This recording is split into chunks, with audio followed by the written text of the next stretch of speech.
dark.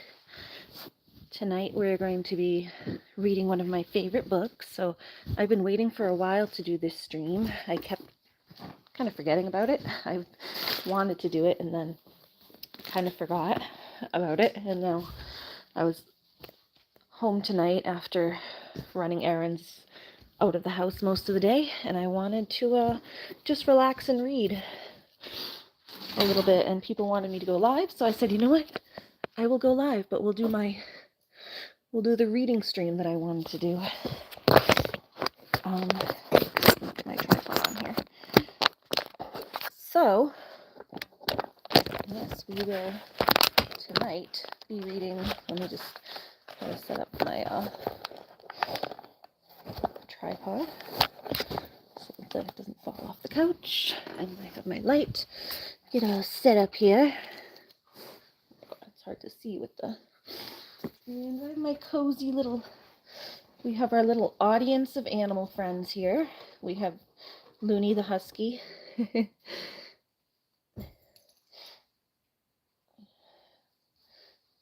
We have, this isn't the color of my German Shepherd, but we have Robin the German Shepherd. My German Shepherd.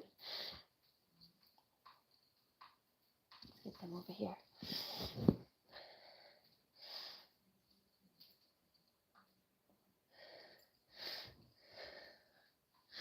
We have Lily the goat.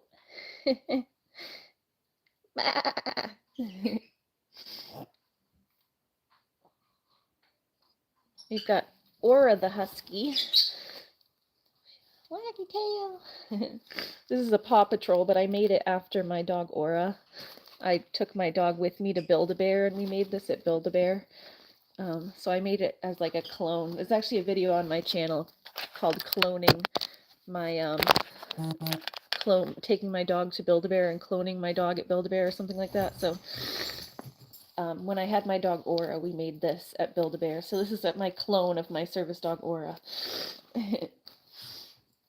And then we have Mr. Fox. Mr. Fox. I like him. He got a little kind of dilapidated, but he's got cute eyes.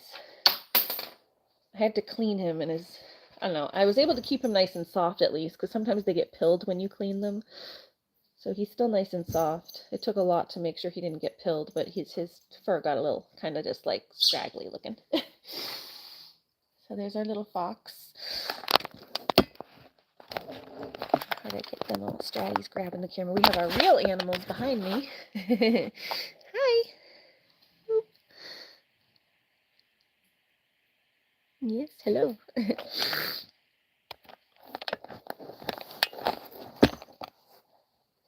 And oh, we have, of course, our mascot, Heather the bunny.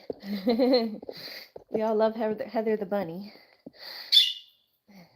Heather the bunny, Heather the bunny. Lucky's grabbing the camera. Lucky is Plush and ESA, what, an emotional support animal. My dog was a service dog. I made her this one after my previous service dog, and then this is my current service dog. Where'd she go? I don't know. She just ran around somewhere. And then we have our kitties. Kitty cats. Hi, Suni Kumar. Thank you. Okay. Let's see. Trying to get a good lighting. I wanted to have the bookshelf as the backdrop, but I'm not getting good lighting over there. Maybe if I put the light this way. Hold on. That'll be better.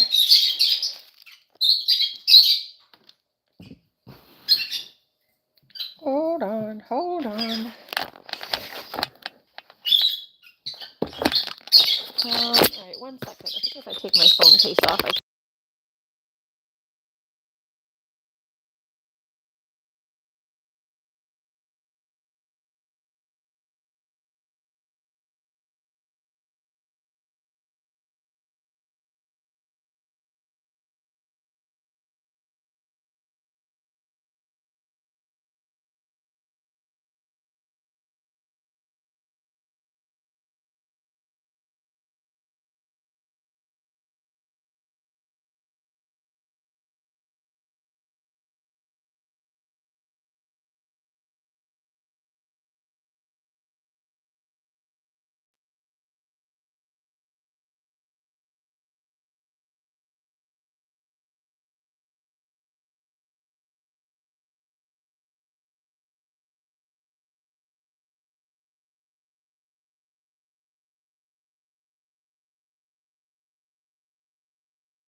Oh, we're on mute. Whoopsies. Oh, thank you. Sorry. We were on mute. I don't know when it muted, but thank you. All right, we'll reread that. I just read the first page. Okay. Before that, I was just showing the pictures, so. All right, chapter 1 is called Milo. There once was a boy named Milo who didn't know what to do with himself. Not just sometimes, but always. When he was in school, he longed to be out, and when he was out, he longed to be in. On the way, he thought about coming home, and coming home, he thought about going. Wherever he was, he wished he were somewhere else. And when he got there, he wondered why he'd bothered. Nothing really interested him, least of all the things that should have. It seems to me that almost everything is a waste of time, he remarked one day as he walked dejectedly home from school. I can't see the point in learning to solve useless problems, or subtracting turnips from turnips, or knowing where Ethiopia is, or how to spell February. And since no one bothered to explain otherwise, he regarded the process of seeking knowledge as the greatest waste of time of all. Yeah, it was on my end. She said I didn't know if it was my end. I had it on mute, probably from when I was taking my tripod off. So that's Milo walking home from school in the rain. He's like a little bird watching him.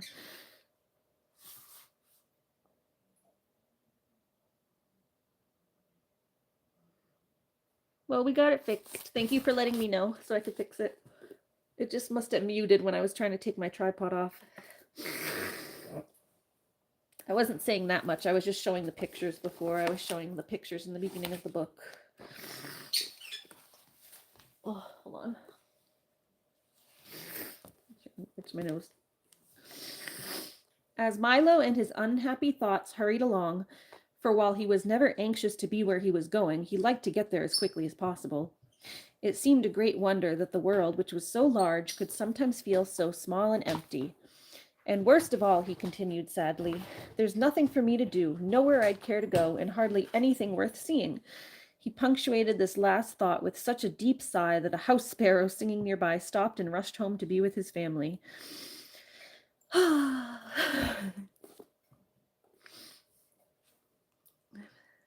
Marigold says you're welcome. Thank you. And worst of all, he continued sadly, there's nothing for me to do, nowhere I'd care to go, and hardly anything worth I read that part. And hardly anything worth seeing. He punctuated this last thought with such a deep sigh that a house sparrow singing nearby stopped and rushed home to be with his family. That must be the little house sparrow, the birdie running away to be home. Without stopping or looking up, Milo dashed past the buildings and busy shops that lined the street, and in a few minutes he reached home. Dashed through the lobby, hopped onto the elevator, 2, 3, 4, 5, 6, 7, 8, and off again, opened the apartment door, rushed into his room, flopped dejectedly into a chair, and grumbled softly, "Oh, another long afternoon." He looked glumly at all the things he owned, the books that were too much trouble to read, the tools he'd never learned to use, the small electric automobile he hadn't driven in months, or was it years, and the hundreds of other games and toys and bats and balls and bits and pieces scattered around him. And then to one side of the room, just next to the phonograph, he noticed something he had certainly never seen before.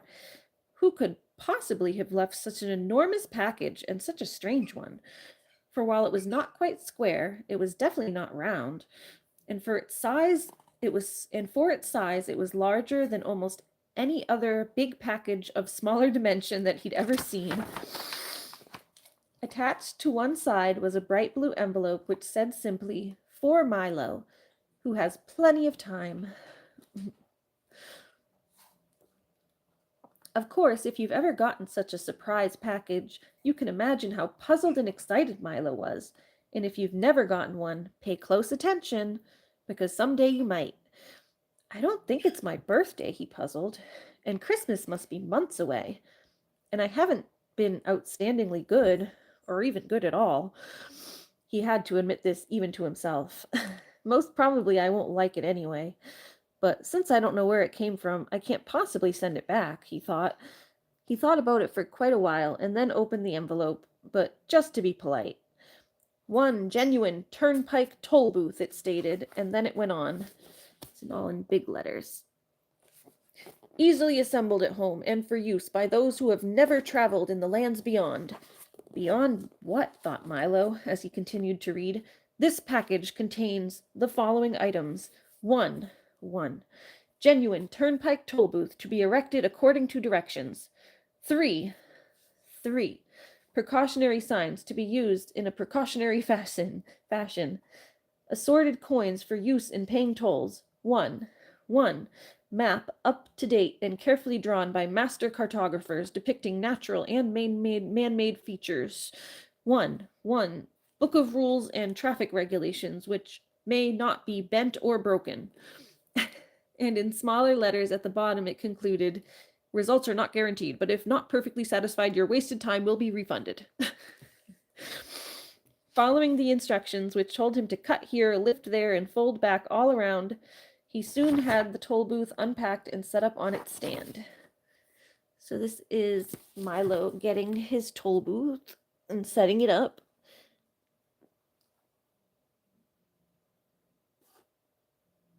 Let's see what that says. Hold on. It says, please have your fare ready. Slow down, approaching the toll booth. So this says, please have your fare ready. Slow down, approaching the toll booth. And then that's the toll booth and stuff, and he's walking through it.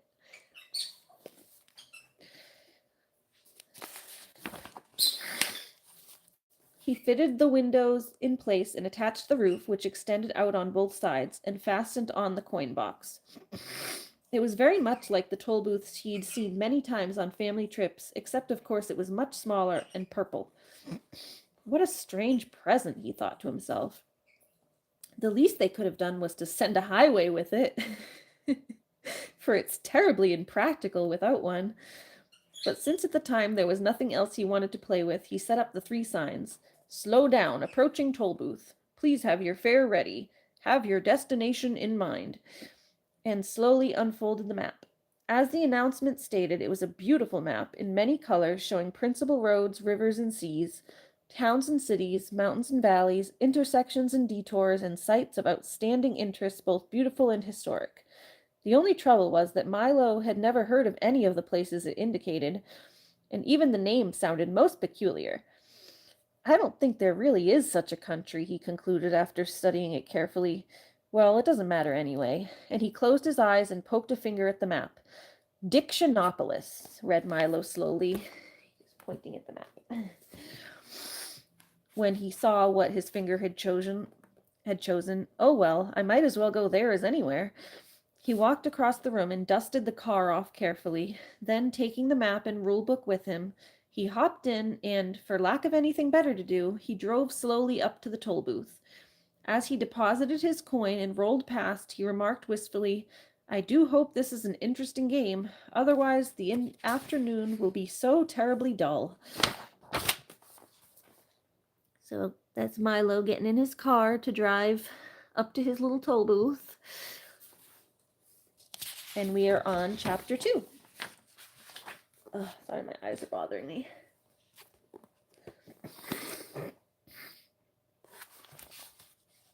Chapter 2, Beyond Expectations.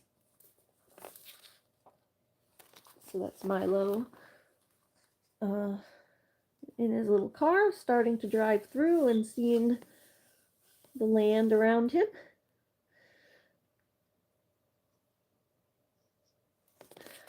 All the pictures are very interesting little sketches. Suddenly, Beyond Expectations, that's the name of the second chapter. Suddenly, he found himself speeding along an unfamiliar country highway, and as he looked back over his shoulder,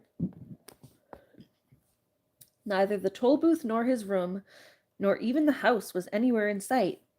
What had started as make-believe was now very real.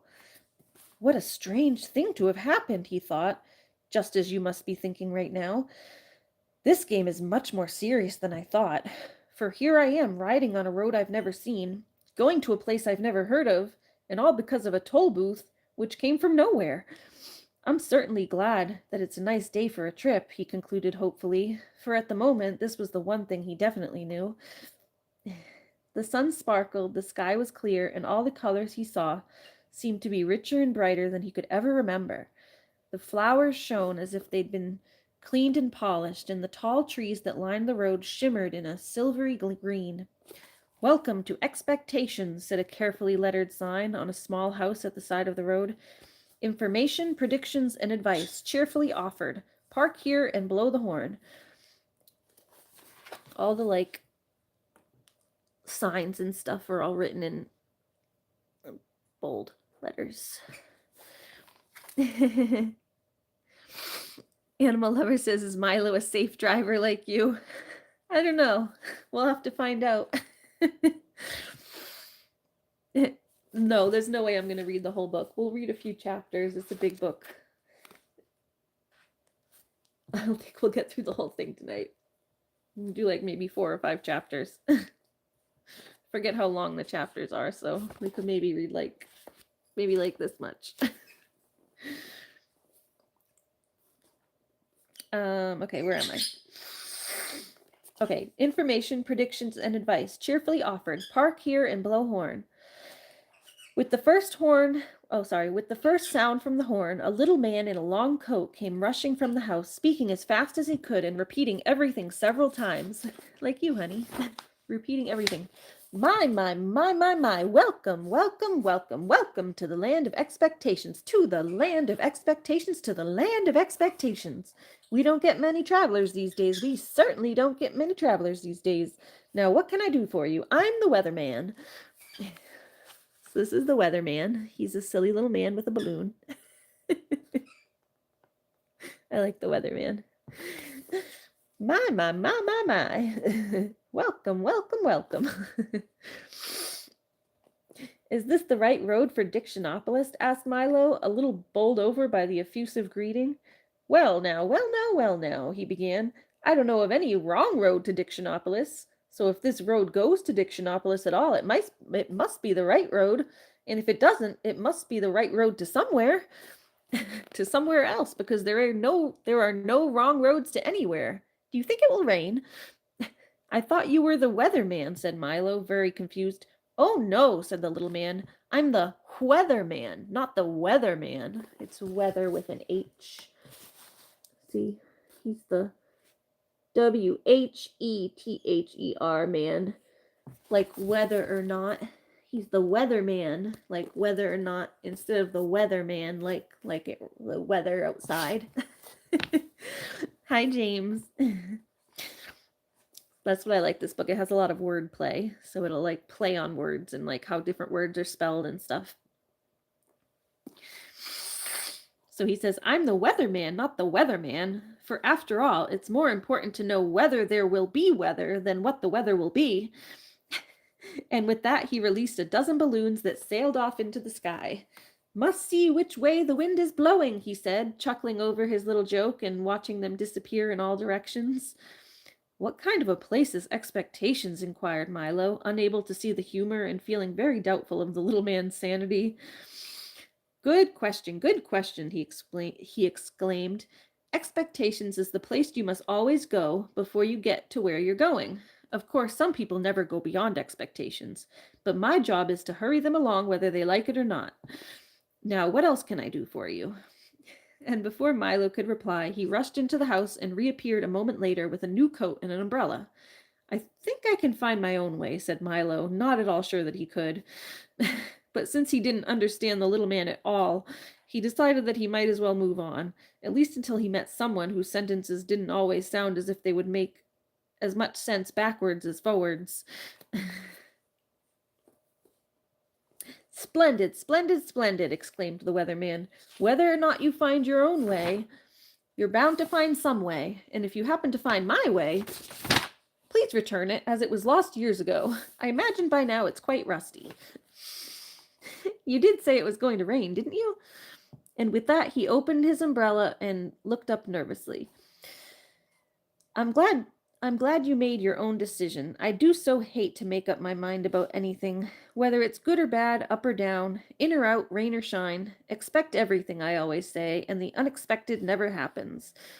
Now please drive carefully. Goodbye, goodbye, goodbye." His last goodbye was drowned out by the enormous clap of thunder. And as Milo drove down the road in the bright sunshine, he could see the weatherman standing in the middle of a fierce cloudburst that seemed to be raining only on him.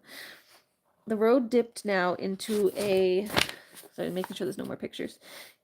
Road dipped now into a broad green valley and stretched toward the horizon. The little car bounced along with very little effort, and Milo had hardly to touch the accelerator to go as fast as he wanted. He was glad to be on his way again. It's all very well to spend time in expectations, he thought, but talking to that strange man all day would certainly get me nowhere. He's the most peculiar person I've ever met, continued Milo, unaware of just how many peculiar people he would encounter shortly. Oh, sorry. Unaware of how many peculiar people he would shortly encounter. Did that backwards. A little dyslexia sometimes.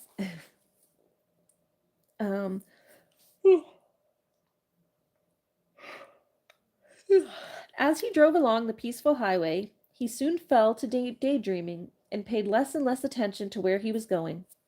In a short time, he wasn't paying any attention at all.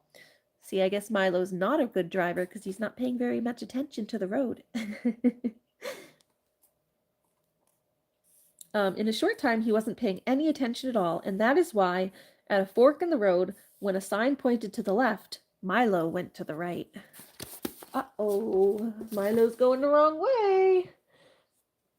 That's Milo driving his car, and he's about to make a wrong turn. Uh-oh, Milo went to the right, along a route which looked suspiciously like the wrong way. Things began to change as soon as he left the main highway. The sky became quite gray, and along with it the whole countryside seemed to lose its color and assume the same monotonous tone.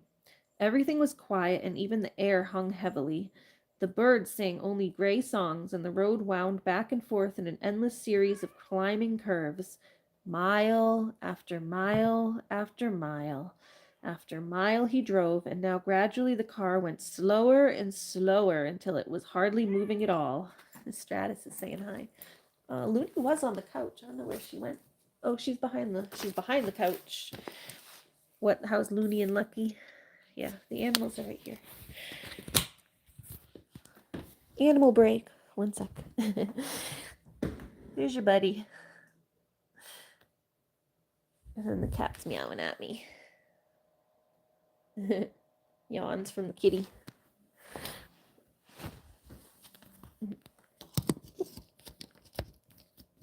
Animals are good. They're listening to story time. Kitty, I just fed you. I told you I just fed you, kitty.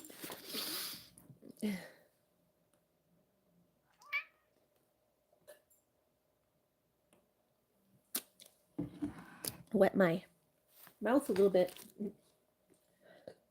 Okay. Whew. Mile after mile after mile after mile he drove, and now gradually the car went slower and slower until it was hardly moving at all. It looks as though I'm getting nowhere, yawned Milo, becoming very drowsy and dull. I hope I haven't taken a wrong turn. Oh. I did a yawn because Milo did a yawn. Meow, yep. What do you say? I hope I haven't taken a wrong turn. Mile after mile after mile after mile, and everything became grayer and more monotonous. And finally the car just stopped altogether, and hard as he tried, it wouldn't budge another inch. I wonder where I am, said Milo in a very worried tone. You're in the doldrums, wailed a voice that sounded far away. He looked around quickly to see who had spoken. No one was there, and it was as quiet and still as one could imagine. Yes, the doldrums, yawned another voice. But still he saw no one. What are the doldrums? He cried loudly, and tried very hard to see who would answer this time. The doldrums, my young friend, are where nothing ever happens and nothing ever changes.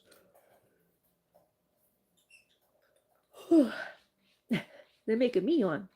This time the voice came from so close that Milo jumped with surprise, and for sitting on his right shoulder, so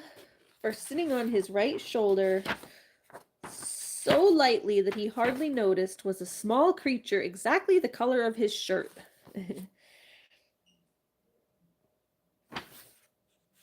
These are the little doldrum men. They're little tiny chubby men. And then you'll see the one on the next page that's sitting on him. So that's Milo, and then there's a bunch of them sitting on him. And he's reading the map to try to figure out where he is.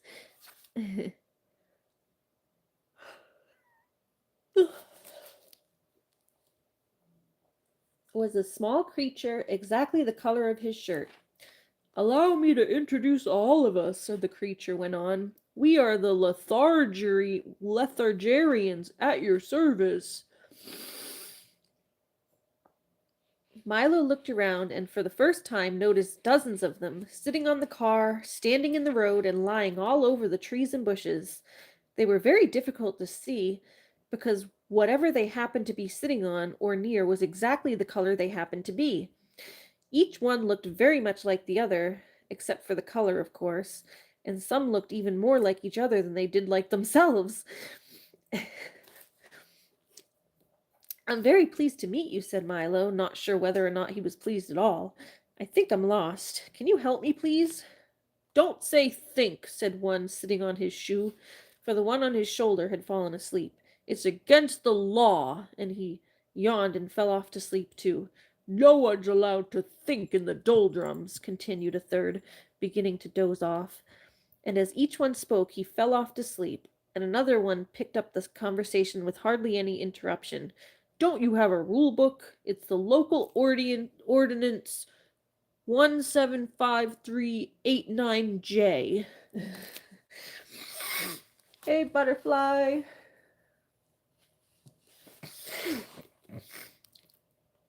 Missed the first chapter, I think.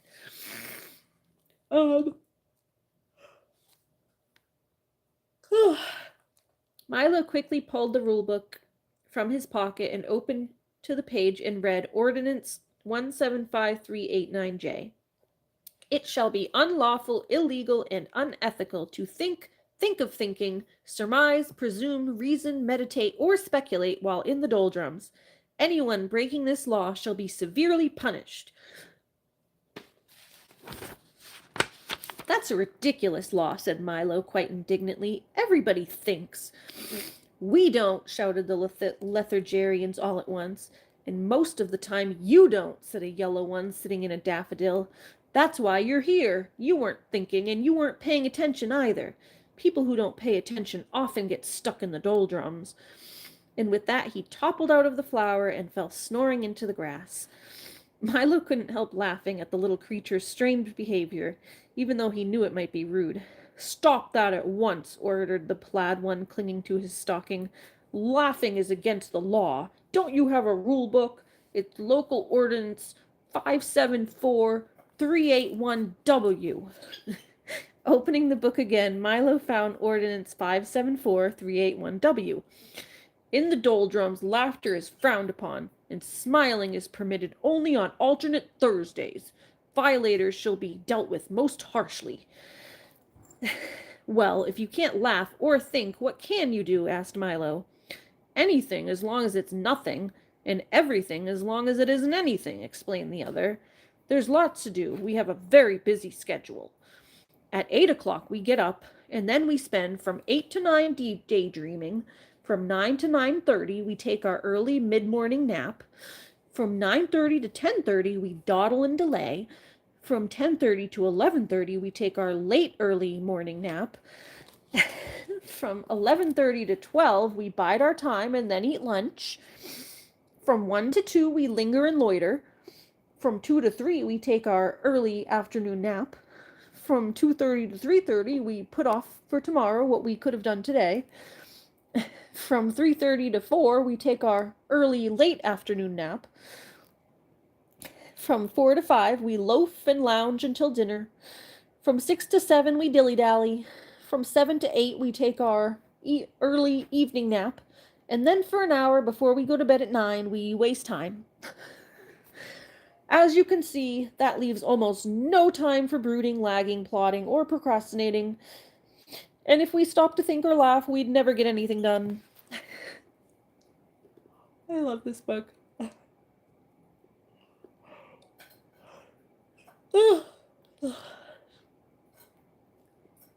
Nope, you're good, hun. Just enjoy the story.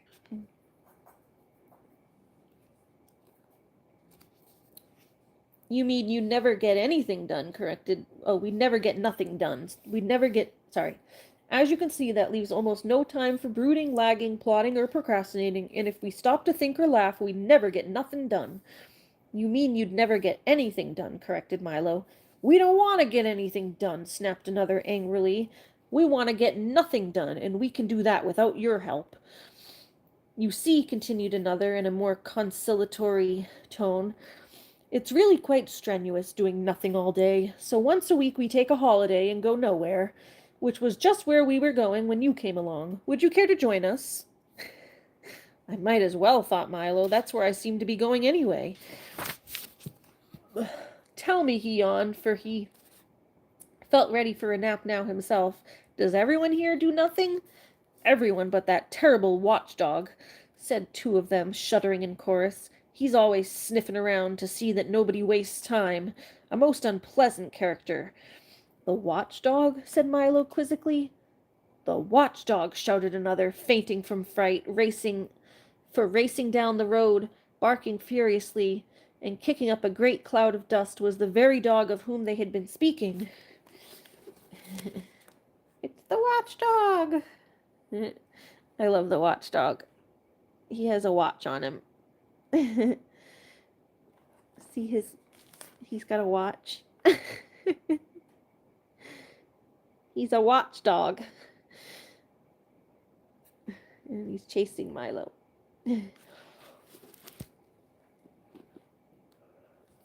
Run! Wake up! Run! Here he comes, the watchdog! Great shouts filled the air as the Lithargerians scattered in all directions and soon disappeared entirely. Roar! Exclaimed the watchdog as he dashed up to the car, loudly puffing and panting. Milo's eyes opened wide, for there in front of him was a large dog with a perfectly normal head, 4 feet, and a tail, and the body of a loudly ticking alarm clock. What are you doing here? Growled the watchdog. It's Milo and the watchdog.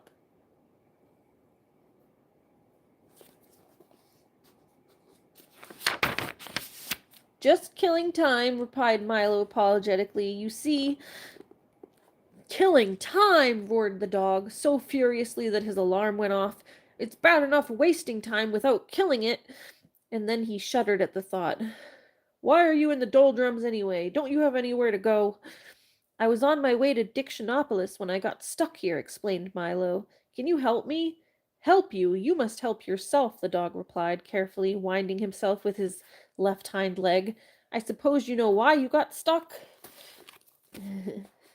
That's funny. He's winding his clock by giving himself a scratch. Gives himself a scratch like a dog, but he does it to wind his clock. I guess I just wasn't thinking, said Milo. Precisely, shouted the dog as his alarm went off again. Now you know what you must do. I'm afraid I don't, admitted Milo, feeling quite stupid.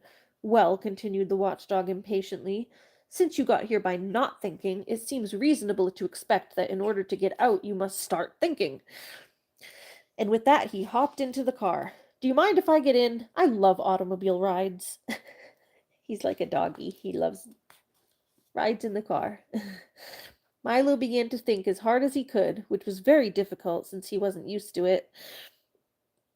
Oh, that's okay. It's good to fall asleep to the story. If you fall asleep and you miss some, you can just go back tomorrow and get the rest of it.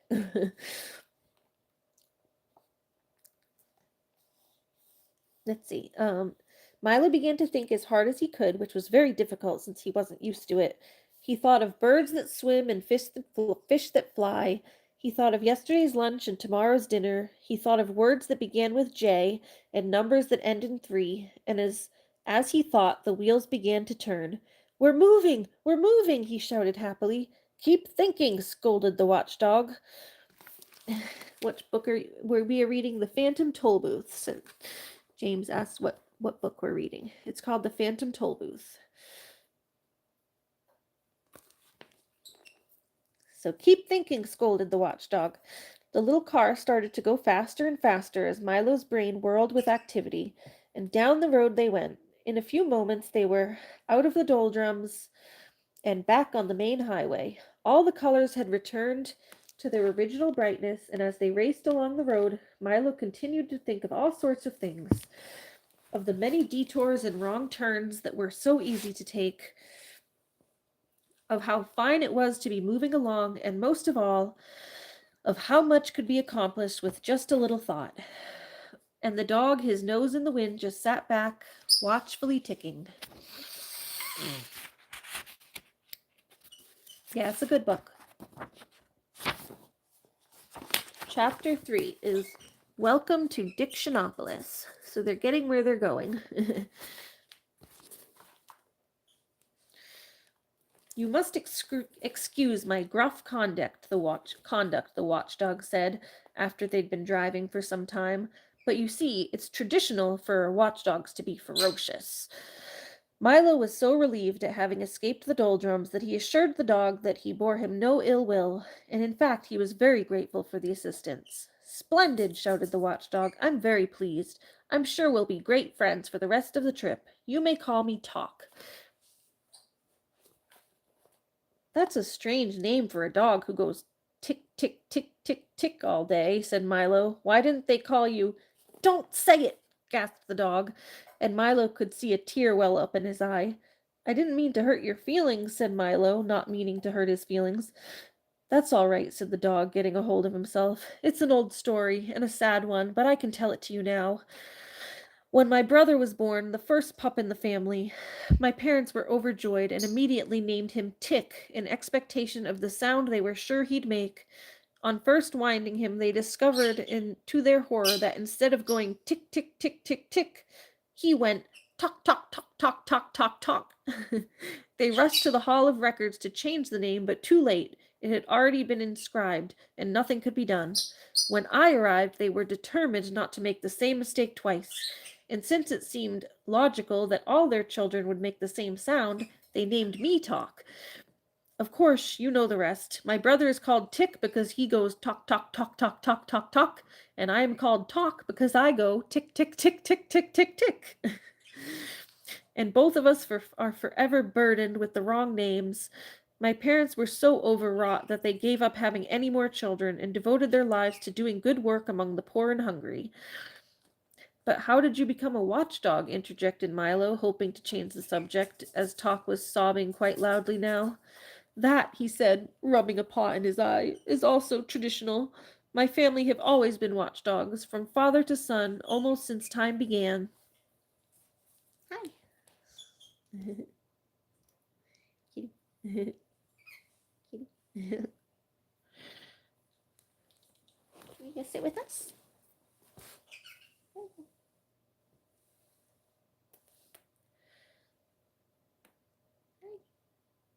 Come sit.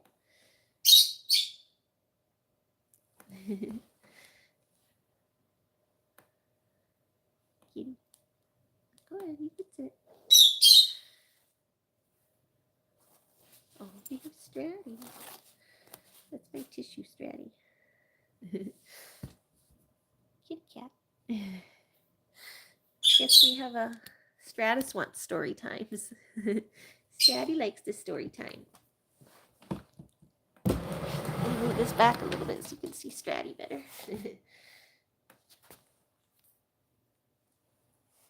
Yes. Hello. Oh, I'll just wipe my nose a little bit.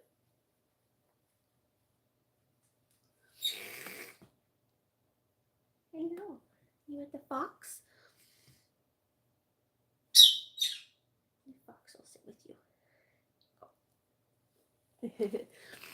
Kitty cat. Okay. Oh, sorry. That, he said, rubbing a paw in his eye, is also traditional. My family have always been watchdogs, from father to son, almost since time began. You see, he continued, beginning to feel better, once there was no time at all, and people found it very inconvenient. They never knew whether they were eating lunch or dinner, and they were always missing trains. So time was invented to help them keep track of the day and get places when they should. When they began to count all the time that was available, what with 60 seconds in a minute, and 60 minutes in an hour, and 24 hours in a day, and 365 days in a year, it seemed as if there was much more than could ever be used. If there's so much of it, it couldn't be very valuable. If there's so much of it, it couldn't be very valuable, was the general opinion, and it soon fell into disrepute. People wasted it and even gave it away. Then we were given the job of seeing that no one wasted time again, he said, sitting up proudly. It's hard work, but a noble calling. For you see, and now he was standing on the seat, one foot in the windshield, shouting with his arms outstretched, it is our most valuable possession, more precious than diamonds. It marches on, and tied wait for no man, and... At that point in his speech, the car hit a bump in the road, and the watchdog collapsed in a heap on the front seat with his alarm ringing furiously. Are you all right? Shouted Milo. Oomph, grunted Talk. Sorry to get carried away, but I think you get the point. You're so cute, Daddy.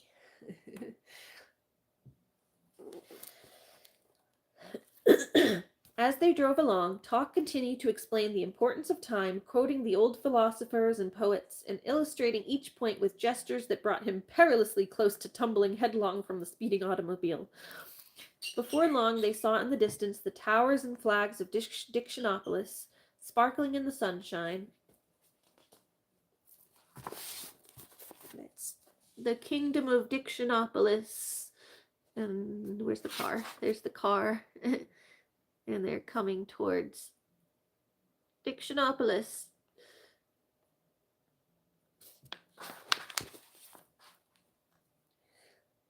The towers and flags of Dictionopolis sparkling in the sunshine, and in a few moments they reached the Great Wall and stood at the gateway to the city. Ahem! Roared the gateman, clearing his throat and snapping smartly to attention. This is Dictionopolis, a happy kingdom, advantageously located in the foothills of confusion and caressed by gentle breezes from the sea of knowledge. Today, by royal proclamation, is market day. Have you come to buy or sell? I beg your pardon, said Milo. Buy or sell, repeated the gentleman impatiently. Which is it? You must have come here for some reason. Well, Milo began. Come now, if you don't have a reason, you must at least have an explanation, or certainly an excuse, interrupted the gateman.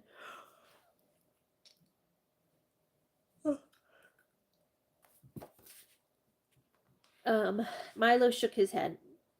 Very serious, the gateman said, shaking his head also. You can't get in without a reason, he thought we can't get in without a reason.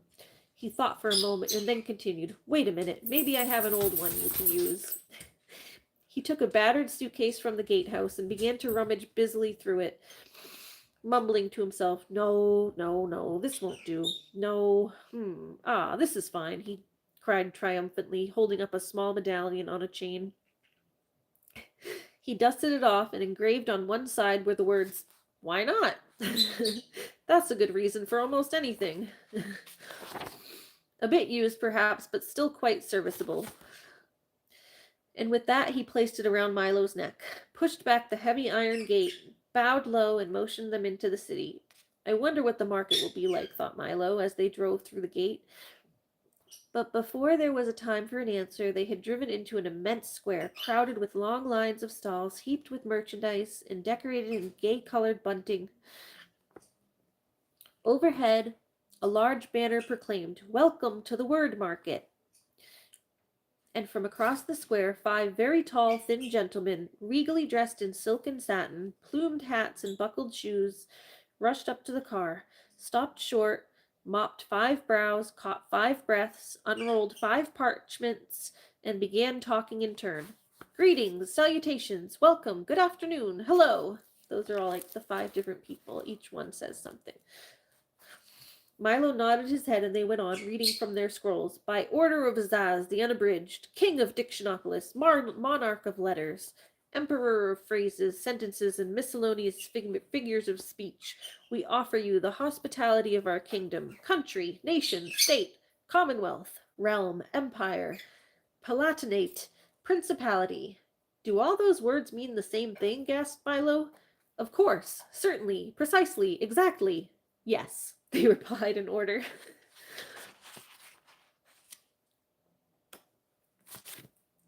And those are the 5 what do they call them? The 5 men. They're just tall, thin gentlemen. They're like the people who welcome them into the square. So each time one of those people talks and they all say a different thing that all mean, they all say like something different, but it all means the same thing. So like one of them will say exactly, then one goes precisely, yes. They all like say different words, but it all means the same thing.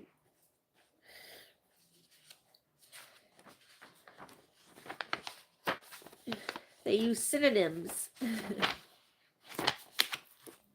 Well then, said Milo, not understanding why each one said the same thing in a slightly different way. Wouldn't it be simpler to just use one?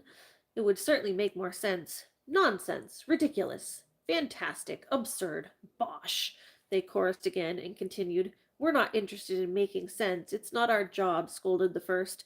Besides, exclaimed the second, one word is as good as another, so why not use them all?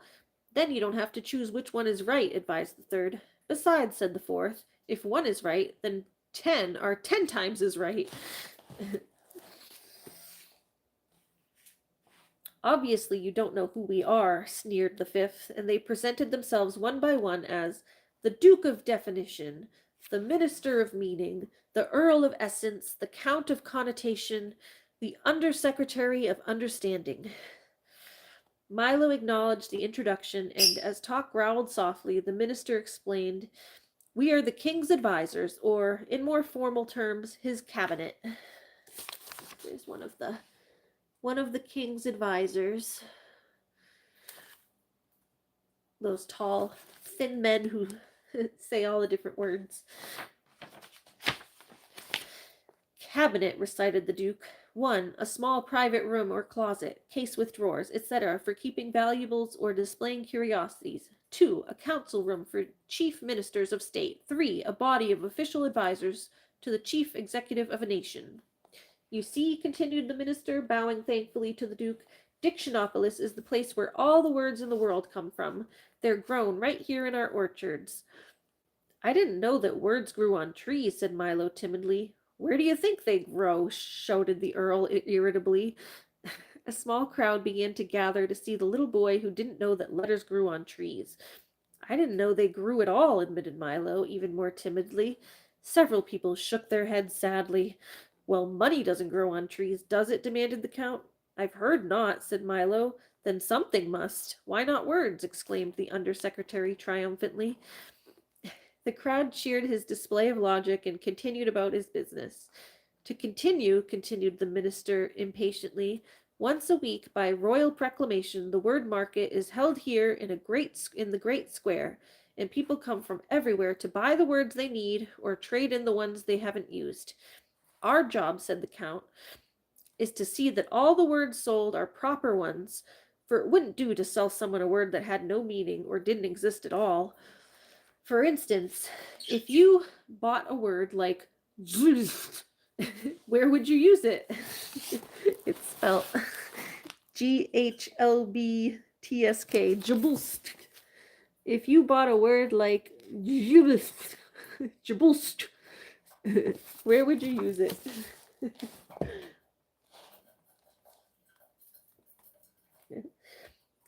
It would be difficult, thought Milo, but there were so many words that were difficult, and he knew hardly any of them. But we never choose which ones to use, explained the Earl as they walked towards the market stalls, for as long as they mean what they mean to mean, we don't care if they make sense or nonsense. Innocence or magnificence, added the Count. Reticence or common sense, said the undersecretary. That seems simple enough, said Milo, trying to be polite. Easy as falling off a log, cried the Earl, falling off a log with a loud thump. Must you be so clumsy? Shouted the Duke. All I said was, began the Earl, rubbing his head. Yeah, it's a silly book. There's the Earl falling off a log.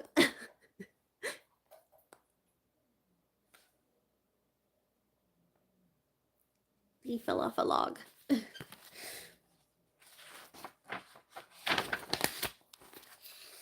We heard you, said the minister angrily, and you'll have to find an expression that's less dangerous.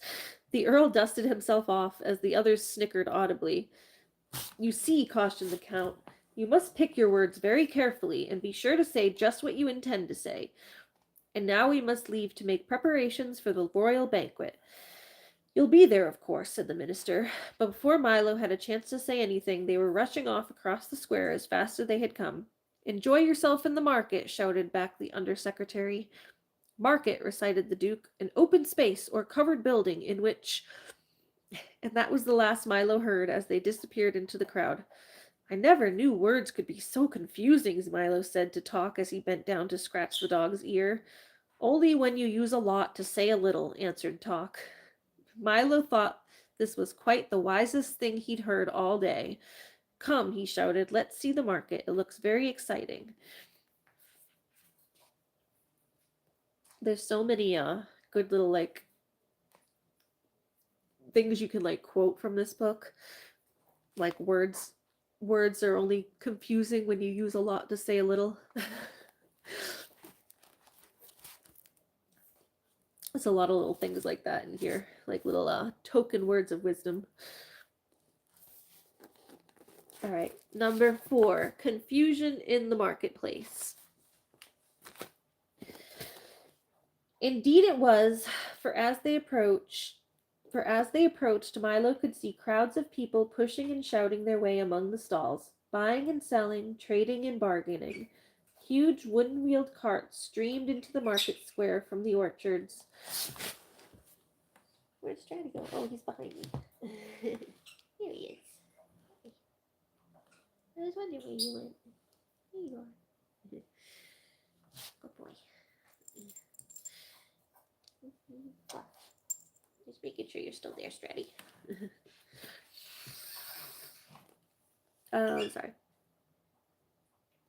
Sorry. Huge wooden-wheeled carts streamed into the market square from the orchards, and long caravans bound for the 4 corners of the kingdom made ready to leave. Sacks and boxes were piled high, waiting to be delivered to the ships that sailed the Sea of Knowledge. And off to one side, a group of minstrels sang songs to the delight of those either too young or too old to engage in trade. But above all the noise and tumult of the crowd could be heard the merchants' voices loudly advertising their products. Get your fresh-picked ifs and ands or buts. Hey, nice ripe wares and whens. Juicy, tempting words for sale.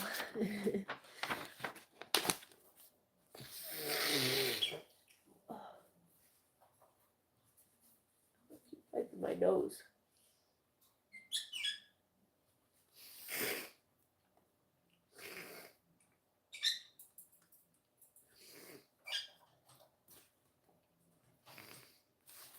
That's the market.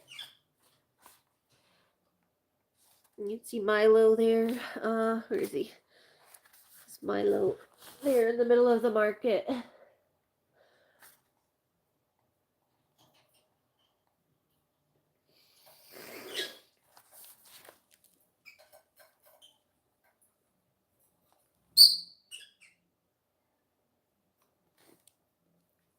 Where are we? So many words and so many people. They were from every place imaginable, and some places even beyond that. And they were all busy sorting, choosing, and stuffing things into cases. As soon as one was filled, another was begun. There seemed to be no end to the bustle and activity. Milo and Talk wandered up and down the aisles, looking at the wonderful assortment of words for sale. There were short ones and easy ones for everyday use, and long and very important ones for special occasions, and even some marvelously fancy ones packed in individual gift boxes for use in royal decrees and pronouncements. Step right up, step right out, fancy, best quality words, right here, announced one man in a booming voice. Step right up. Ah, what can I do for you, little boy? How about a nice bag full of pronouns? Or maybe you'd like our special assortment of names. Milo had never thought much about words before, but these looked so good that he longed to have some. Look, Talk, he cried, aren't they wonderful? They're fine if you have something to say, replied Talk in a tired voice, for he was much more interested in finding a bone than in shopping for new words. Maybe if I buy some I can learn how to use them, said Milo eagerly, as he began to pick through the words in the stall. Finally, he chose 3 which looked particularly good to him: quagmire, flabbergast, and upholstery. He had no idea what they meant, but they looked very grand and elegant. How much are these? He inquired. And when the man whispered the answer, he quickly put them back on the shelf and started to walk on. I guess they're expensive words.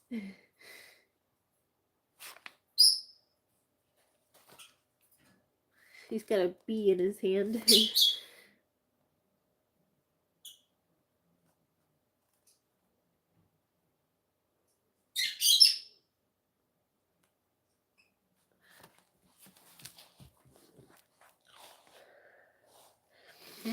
Why not take a few pounds of happies, advised the salesman. They're much more practical and very useful for happy birthday, happy new year, happy days, and happy-go-lucky. I'd like to very much, began Milo, but... Or perhaps you'd be interested in a package of goods, always handy for good morning, good afternoon, good evening, and goodbye, he suggested. Milo did want to buy something, but the only money he had was the coin he needed to get back through the toll booth, and Talk, of course, had nothing but the time. No, thank you, replied Milo. We're just looking, and they continued on through the market. As they turned down the last aisle of stalls, Milo noticed a wagon that seemed different from the rest. On its side was a small, neatly lettered sign that says, "Do it yourself," and inside were 26 bins filled with all the letters of the alphabet from A to Z. These are for people who like to make their own words, the man in charge informed him. You can pick any assortment you like, or buy a special box complete with all the letters, punctuation marks, and a book of instructions. Here, taste an A. They're very good. Milo nibbled carefully at the letter and discovered that it was quite sweet and delicious, just the way you'd expect an A to taste. I knew you'd like it, laughed the letterman, popping 2 G's and an R into his mouth and letting the juice drip down his chin. A's are one of our most popular letters. All of them aren't that good, he confided in a low voice. Take the Z, for instance. Very dry and sawdusty. And the X, why, it tastes like a trunk full of stale air. That's why people hardly ever use them. But most of the others are quite tasty. Try some more. He gave Milo an I, which was icy and refreshing, and Talk a crisp, crunchy C. Most people are just too lazy to make their own words, he continued, but it's much more fun. Is it difficult? I'm not much good at making words, admitted Milo, spitting the pits from a pea. You guys notice it's like alliteration? Spitting the pits from a pea. Pits from a pea. It's like the way that he chooses the. There's just so much about this book that I love. The way that it's written. Oh, sorry, swiping my nose. As an English lover and a bit of a wordsmith, this book is so much fun.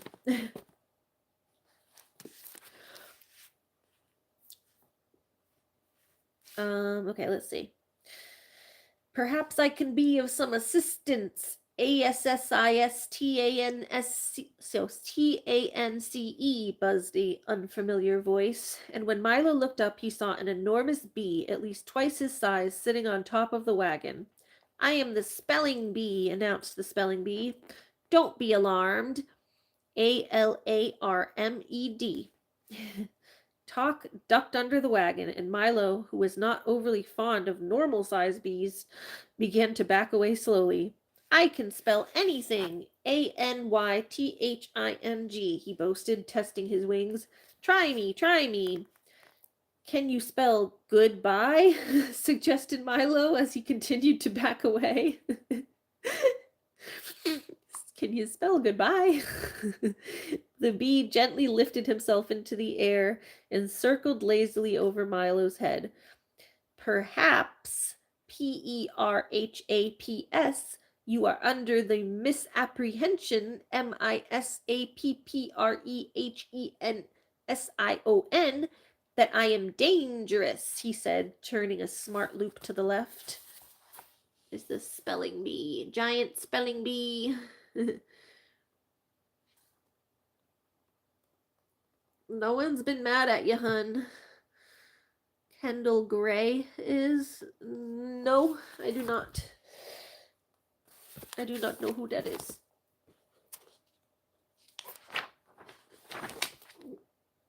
Let me assure ASSUREU that my intentions are peaceful. PEACEFUL.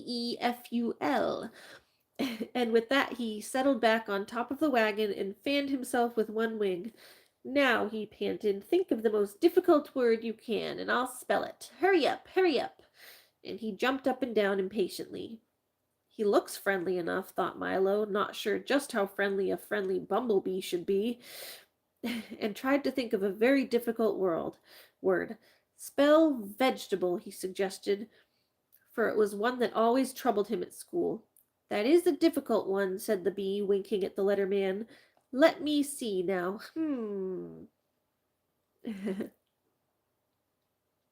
He frowned and wiped his brow and paced slowly back and forth on top of the wagon. How much time do I have? Just 10 seconds, cried Milo excitedly. Count them off, Talk. Oh dear, oh dear, oh dear, oh dear, the bee repeated, continuing to pace nervously. Then, just as time ran out, he spelled as fast as he could, VEGETABLE. Correct, shouted the letter man, and everyone cheered. Can you spell everything? Shouted Milo. Oh, asked Milo. Not shouted. Can you spell everything? Asked Milo admiringly. I'm like having such sinus issues right now. Hold on. Oh, it's making it hard to talk how clogged my sinuses are.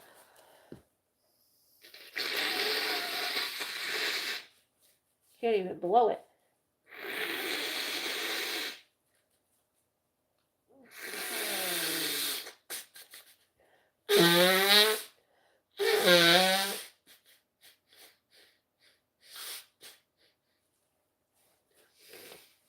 Bad kitty.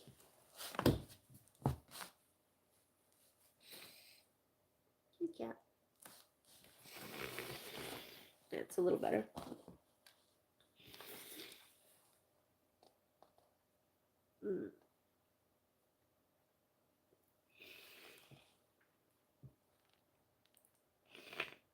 Okay, can you spell everything? Asked Milo admiringly. Just about, replied the bee with a hint of pride in his voice. You see, years ago I was just an ordinary bee, minding my own business, smelling flowers all day, and occasionally picking up part-time work in people's bonnets.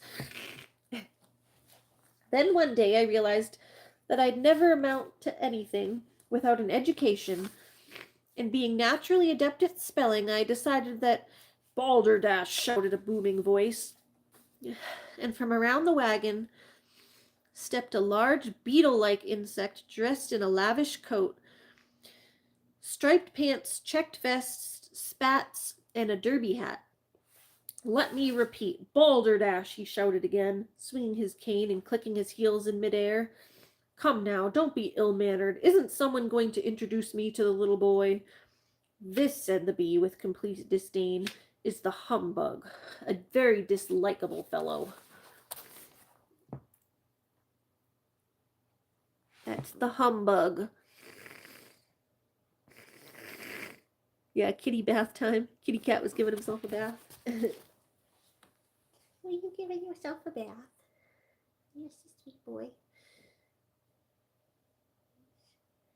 Love your whiskers, Stratty. Oh, hi. The sweetest boy. Very cute.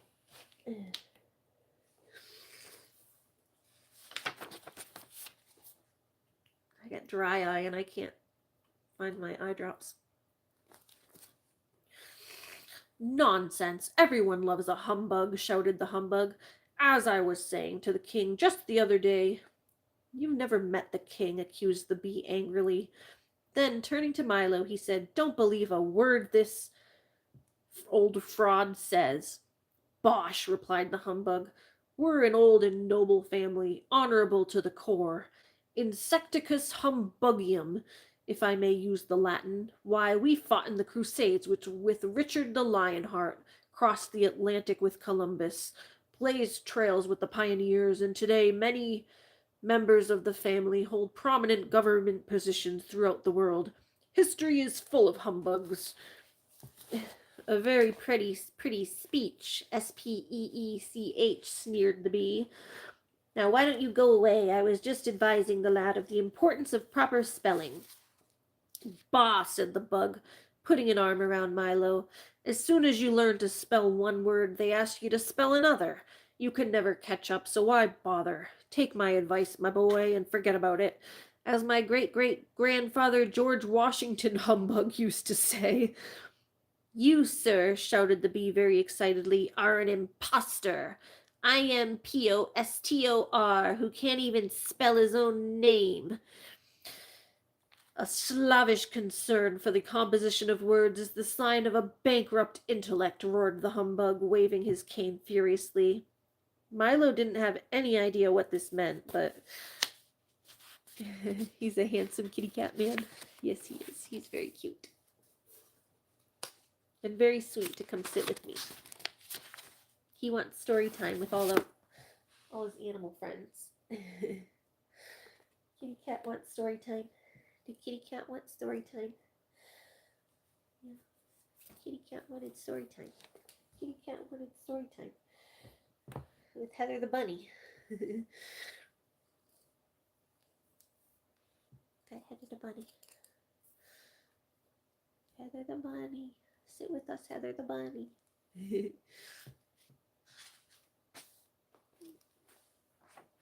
Well, settle down and enjoy the story.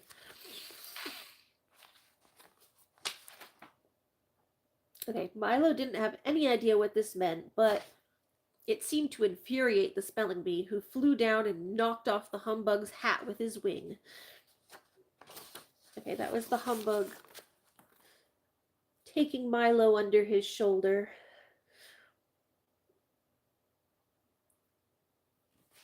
And then we have the spelling bee trying to knock the humbug's hat off. That's the humbug and the spelling bee getting in a fight.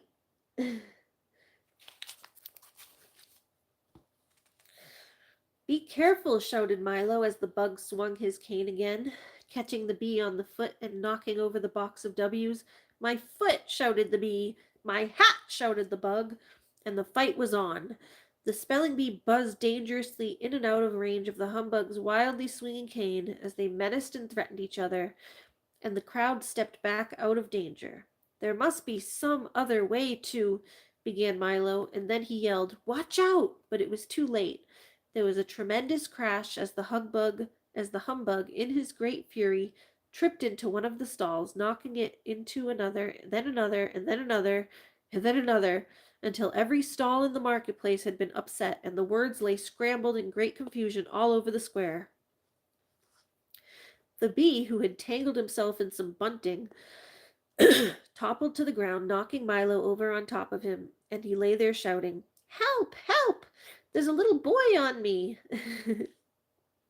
The bug sprawled untidily on a mound of squished letters, and Talk, his alarm ringing persistently, was buried under a pile of words.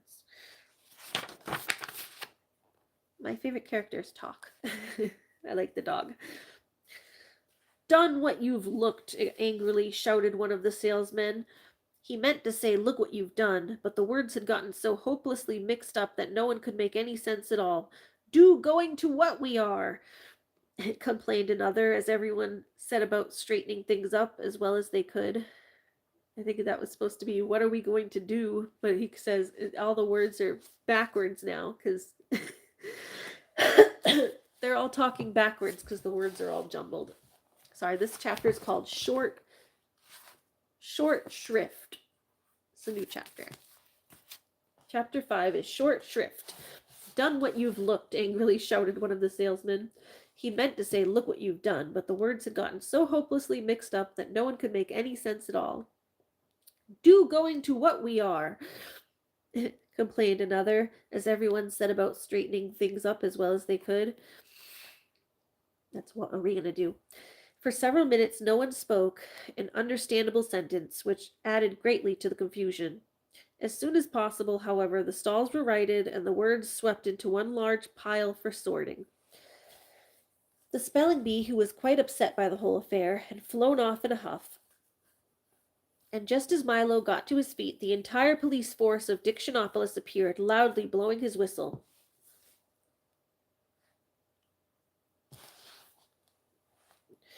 "Now we'll get to the bottom of this," he heard someone say. "Here comes Officer Shrift." Striding across the square was the shortest policeman Milo had ever seen. He was scarcely 2 feet tall and almost twice as wide. He wore a blue uniform with white belt and gloves, a peaked cap, and a very fierce expression. He continued blowing the whistle until his face was beet red, stopping only long enough to shout, "You're guilty! You're guilty!" at everyone he passed. "I've never seen anyone so guilty," he said as he reached Milo. Then, turning towards Talk, who was still ringing loudly, he said, "Turn off that dog. It's disrespectful to sound your alarm in the presence of a policeman." He made a careful note of that in his black book and strode up and down, his hands clasped behind his back, surveying the wreckage in the marketplace. Very pretty," he scowled. "Who's responsible for all this? Speak up or I'll arrest the lot of you."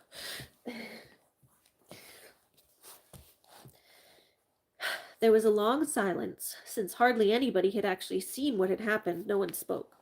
"You," the policeman pointing an accusing finger at the humbug, who was brushing himself off and straightening his hat. "You look suspicious to me." The startled humbug dropped his cane and nervously replied, "Let me assure you, sir, on my honor as a gentleman, that I was merely an innocent bystander, minding my own business, enjoying the stimulating sights and sounds of the world commerce, when this young lad—" "I love you too, honey." "Oh. When this young lad—"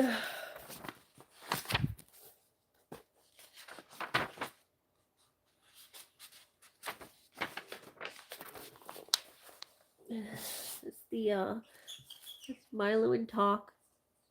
That's Milo and Talk, and then the police officer is coming to get them. And then there's like everyone trying to sort out all the words and everything in the background.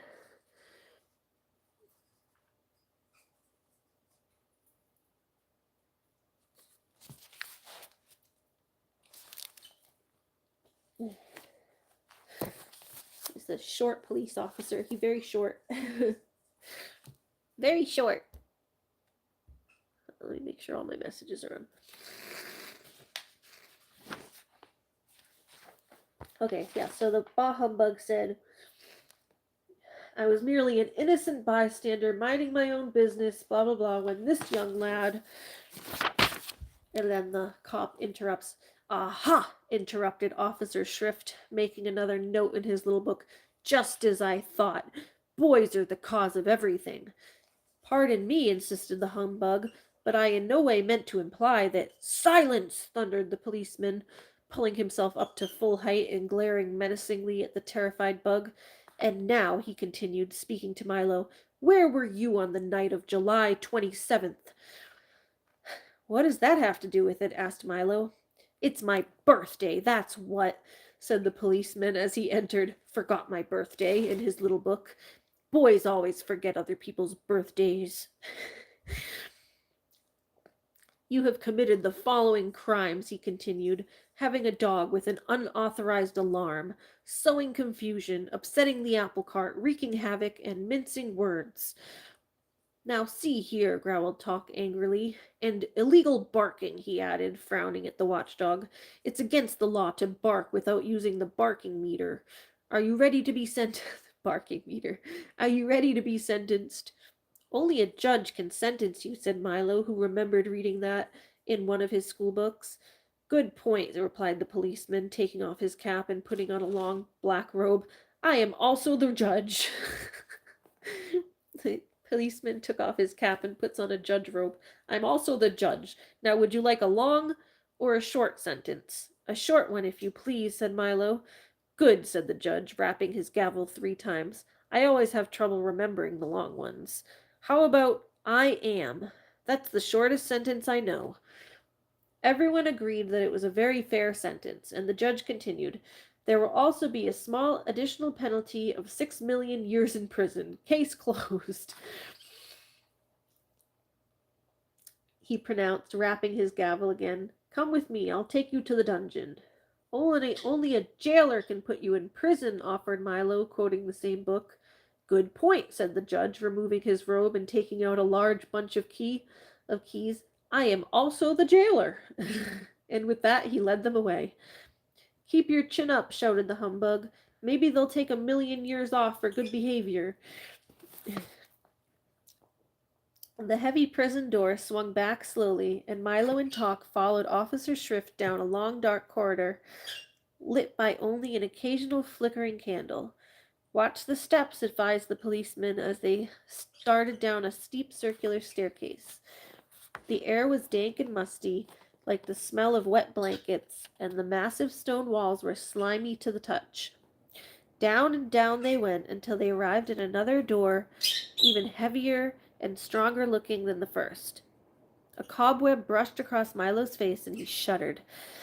You'll find it quite pleasant here, chuckled the policeman, as he slid the bolt back and pushed the door open with a screech and a squeak. Not much company, but you can always chat with the witch. The witch? Trembled Milo. Yes, she's been here for a long time, he said, starting along another corridor. I'm going down into the dungeons. There's Milo and Talk, and the policeman leading them down into the dungeons. Down to the dungeons.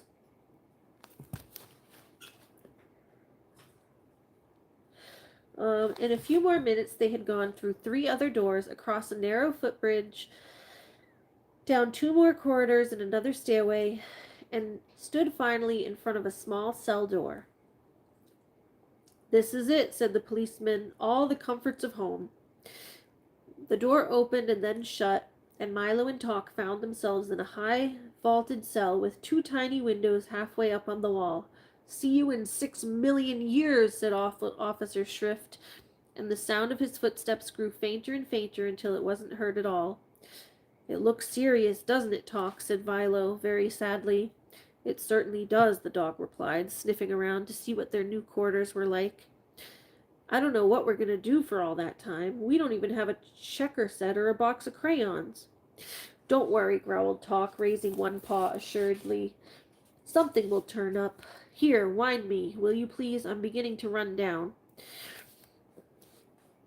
You know something, Talk, he said as he wound up the dog. You can get in a lot of trouble mixing up words, or just not knowing how to spell them. If we ever get out of here, I'm going to make sure to learn all about them. A very commendable ambition, young man, said a small voice from across the cell. Milo looked up very surprised and noticed for the first time in the half-light of the room a pleasant-looking old lady quietly knitting and rocking.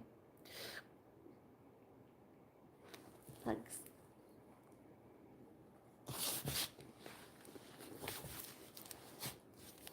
A pleasant-looking old lady quietly knitting and rocking. Hello, he said. How do you do, she replied. You'd better be very careful, Milo advised. I understand there's a witch somewhere in here. I am she, the old lady answered casually, and pulled her little shawl a little closer around her shoulders. Milo jumped back in fright and quickly grabbed Talk to make sure that his alarm didn't go off, for he knew how much witches hate loud noises. Don't be frightened, she laughed. I'm not a witch. I'm a witch. I love you so very much. So she's not a witch like a witch on a broomstick. She's a witch like WHICH, like which way. Just like the weatherman wasn't a weatherman, he was the weatherman with an H. She's a witch, like which way. Oh, said Milo, because he couldn't think of anything else to say.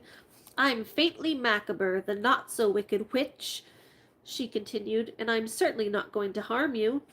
What's a witch? Asked Milo, releasing Talk and stepping a little closer. Fuchsia poops. Pink poo stew. Well, said the old lady, just as a rat scurried across her foot, I am the king's great aunt. For years and years I was in charge of choosing which words were to be used for all occasions, which ones to say and which ones not to say, which ones to write and which ones not to write. As you can well imagine, with all of the thousands to choose from, it was a most important and responsible job. I was given the title of Official Witch, which made me very proud and happy. At first I did my best to make sure that only the most proper and fitting words were used. Everything was said clearly and simply, and no words were wasted. I had signs posted all over the palace and marketplace which said, Brevity is the soul of wit. But power corrupts, and soon I grew miserly and chose fewer and fewer words, trying to keep as many as possible for myself. I had new signs posted which said, An ill-chosen word is the fool's messenger. Soon sales began to fall off in the market. The people were afraid to buy as many words as before, and hard times came to the kingdom. But still I grew more and more miserly. Soon there were so few words chosen that hardly anything could be said, and even casual conversation became difficult. Again, I had new signs posted which said, Speak fitly or be silent wisely. And finally, I had even these replaced by ones which read simply, Silence is golden. All talk stopped. No words were sold. The marketplace closed down, and the people grew poor and disconsolate. When the king saw what had happened, he became furious and had me cast into this dungeon where you see me now, an older and wiser woman. That was all many years ago, she continued. But they never appointed a new witch, and that explains why today people use as many words as they can and think themselves very wise for doing so. For always remember that while it is wrong to use too few, it is often far worse to use too many. When she had finished, she sighed deeply, patted Milo gently on the shoulder, and began knitting once again. So there's the witch.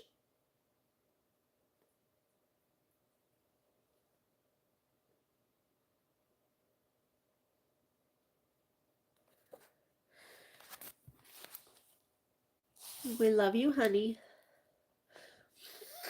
Hope you feel better. Oh, my nose again.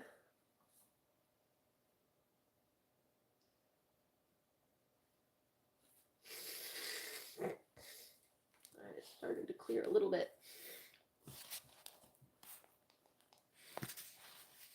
Okay. Where were we? Okay, it was for... Right, when she had finished, she sighed deeply, patted Milo gently on the shoulder, and began knitting once again. And have you been down here ever since then? Asked Milo sympathetically. Yes, she said sadly. Most people have forgotten me entirely, or remember me wrongly as a witch, not a witch. But it matters not, she went on unhappily, for they are equally frightened of both. I don't think you're frightening, said Milo, and Talk wagged his tail in agreement. I thank you very much, said Faintly Macabre. You may call me Aunt Faintly. Here, have a punctuation mark. And she held out a box of sugar-coated question marks, periods, commas, and exclamation points. That's all I get to eat now. Well, when I get out of here, I'm going to help you, Milo declared forcefully. That's very nice of you, she replied, but the only thing that can help me is the return of rhyme and reason. The return of what? Asked Milo. Rhyme and reason, she repeated, but that's another long story, and you may not want to hear it. We would like to very much, barked Talk. We really would, agreed Milo. And as the witch rocked slowly back and forth, she told them this story. Now we have Chapter 6 is Faintly Macabre's Story.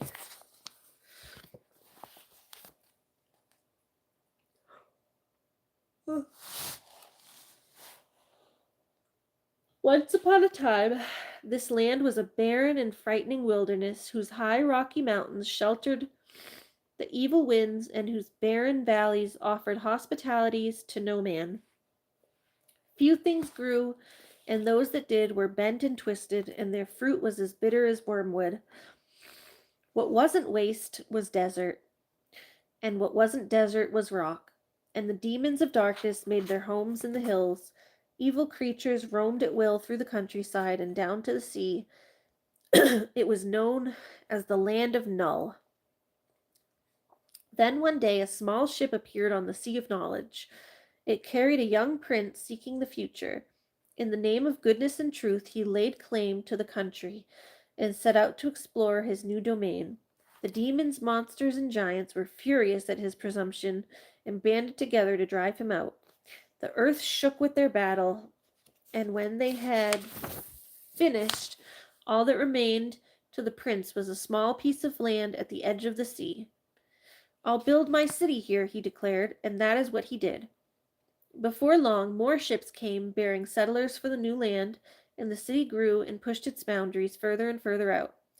Each day it was attacked anew, but nothing could destroy the prince's new city. And grow it did. Soon it was no longer just a city. It was a kingdom, and it was called the Kingdom of Wisdom. But outside the walls, all was not safe, and the new king vowed to conquer the land that was rightfully his. So each spring he set forth with his army, and each autumn he returned, and year by year the kingdom grew larger and more prosperous. So that's the king and his kingdom on the Sea of Knowledge.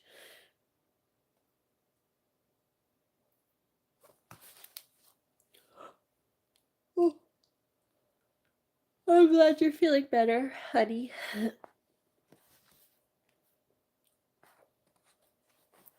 Just relax and listen to the story. I heard Julie was falling asleep to it. Okay. And year by year, the kingdom grew larger and more prosperous. He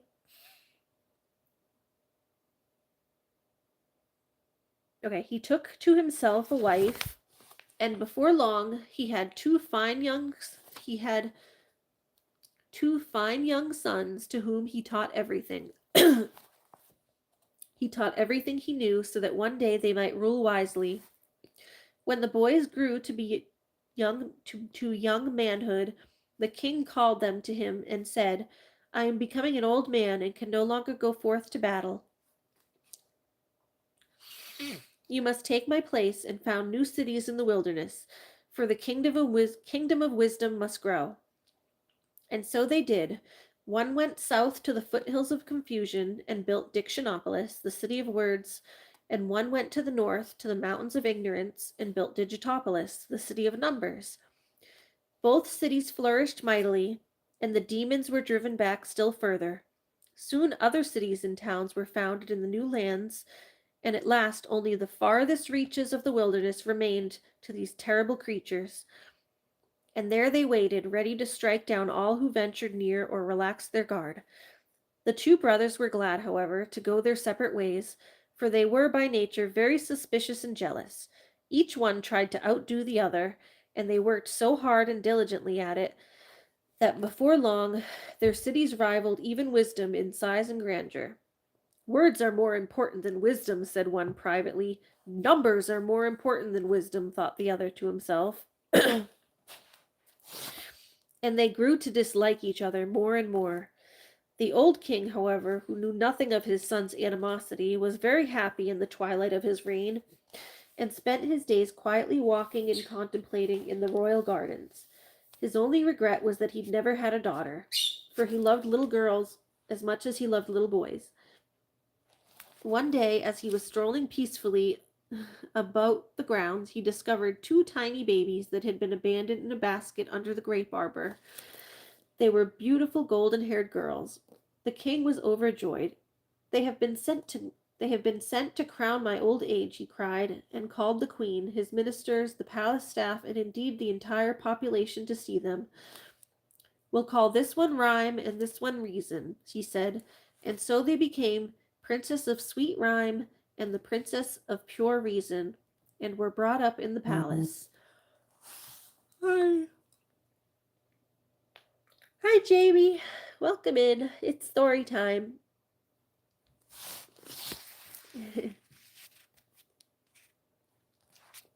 When the old king finally died, the kingdom was divided between his two sons, with the provision that they would be equally responsible for the welfare of the young princesses. One son went south and became Azaz the Unabridged, king of Dictionopolis, and the other went north and became the math magician, ruler of Digitopolis. And truer to their words, they both provided well for the little girls, who continued to live in wisdom. Everyone loved the princesses because of their great beauty, their gentle ways, and their ability to settle all controversies fairly and reasonably. People with problems or grievances or arguments came from all over the land to seek advice, and even the two brothers, who by this time were fighting continuously, often called upon them to help decide matters of state. It was said by everyone that rhyme and reason answer all problems.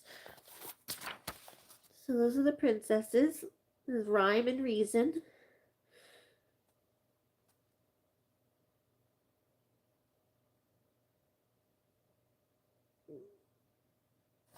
Yeah, I wish my nose wasn't so stuffy. It's making it a little difficult to read, but... Oh. I'm surprised I'm a decent reader, because I was always afraid to read in class and stuff growing up. I don't have like a lot of practice reading out loud, because I never did. I always refused to read out loud growing up, but I guess I'm decent at it.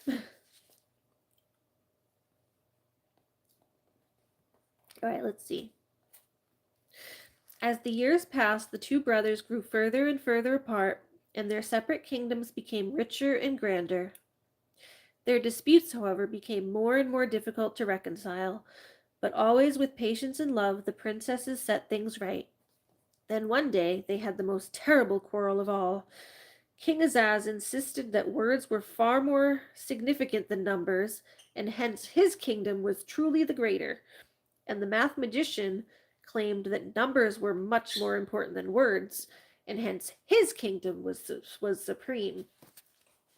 They discussed and debated and raved and ranted until they were on the verge of blows, when it was decided to submit the question to arbitration by the princesses. After days of careful consideration, in which all of the evidence was weighed and all of the witnesses heard, they made their decision.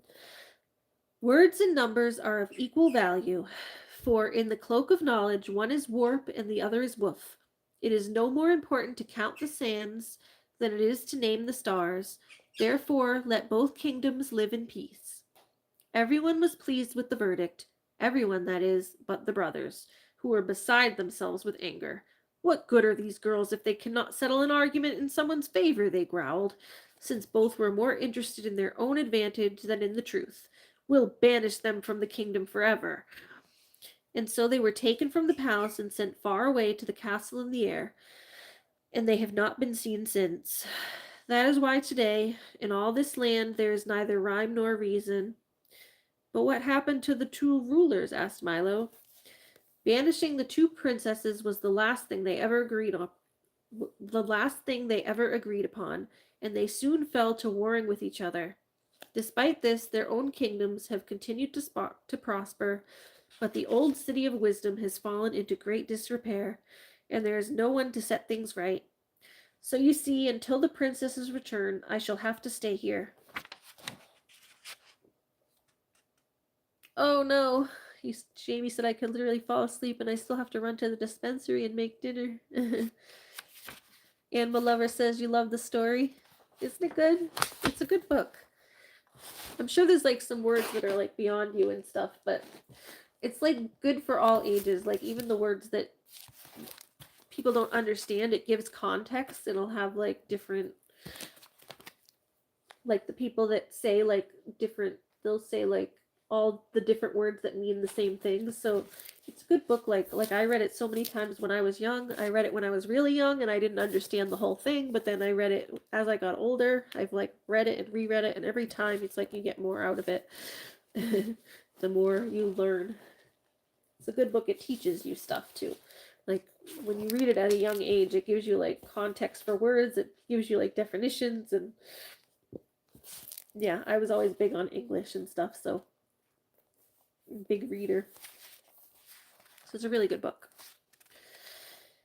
Maybe we can rescue them, said Milo as he saw how sad the witch looked. Ah, that would be difficult, she replied. The castle in the air is far from here, and the one stairway which leads to it is guarded by fierce and black-hearted demons. Talk growled ominously, for he hated even the thought of demons. I'm afraid there's not much a little boy and a dog can do, she said. But never you mind. It's not so bad. I've grown quite used to it here. But you must be going, or else you'll waste the whole day. Oh, we're here for 6 million years, sighed Milo, and I don't see any way to escape. Nonsense, scolded the witch. You mustn't take Officer Shrift so seriously. He loves to put people in prison, but he doesn't care about keeping them there. Now just press that button on the wall and be on your way. Milo pressed the button and a door swung open, letting in a shaft of brilliant sunshine. Goodbye, come again, shouted the witch as they stepped outside and the door slammed shut.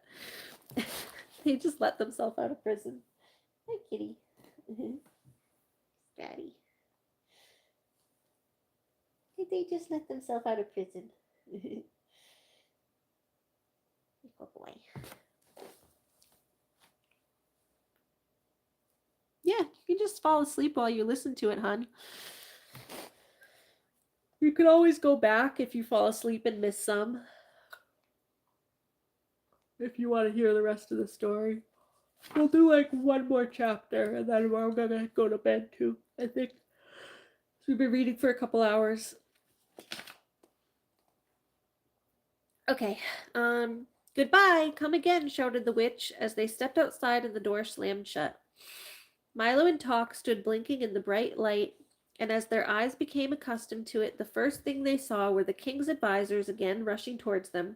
Ah, there you are. Where have you been? We've been looking all over for you. The royal banquet is about to begin. Come with us. They seemed very agitated and out of breath as Milo walked along with them. But what about my car? He asked. Don't need it, replied the Duke. No use for it, said the minister. Superfluous, advised the Count. Unnecessary, stated the Earl. Uncalled for, cried the Undersecretary. We'll take our vehicle. Conveyance, rig, charbonc, chariot, buggy, coach, brougham, chandridan, they repeated quickly in order and pointed to a small wooden wagon. Oh dear, all those words again, thought Milo as he climbed into the wagon with Talk and the cabinet members. How are you going to make it move? It doesn't have a... Be very quiet, advised the Duke, for it goes without saying. And sure enough, as soon as they were all quite still, it began to move quickly through the streets, and in a very short time they arrived at the royal palace.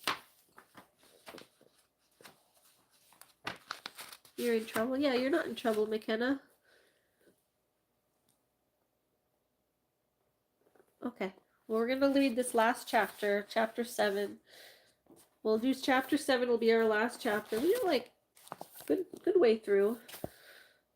Like, maybe almost halfway.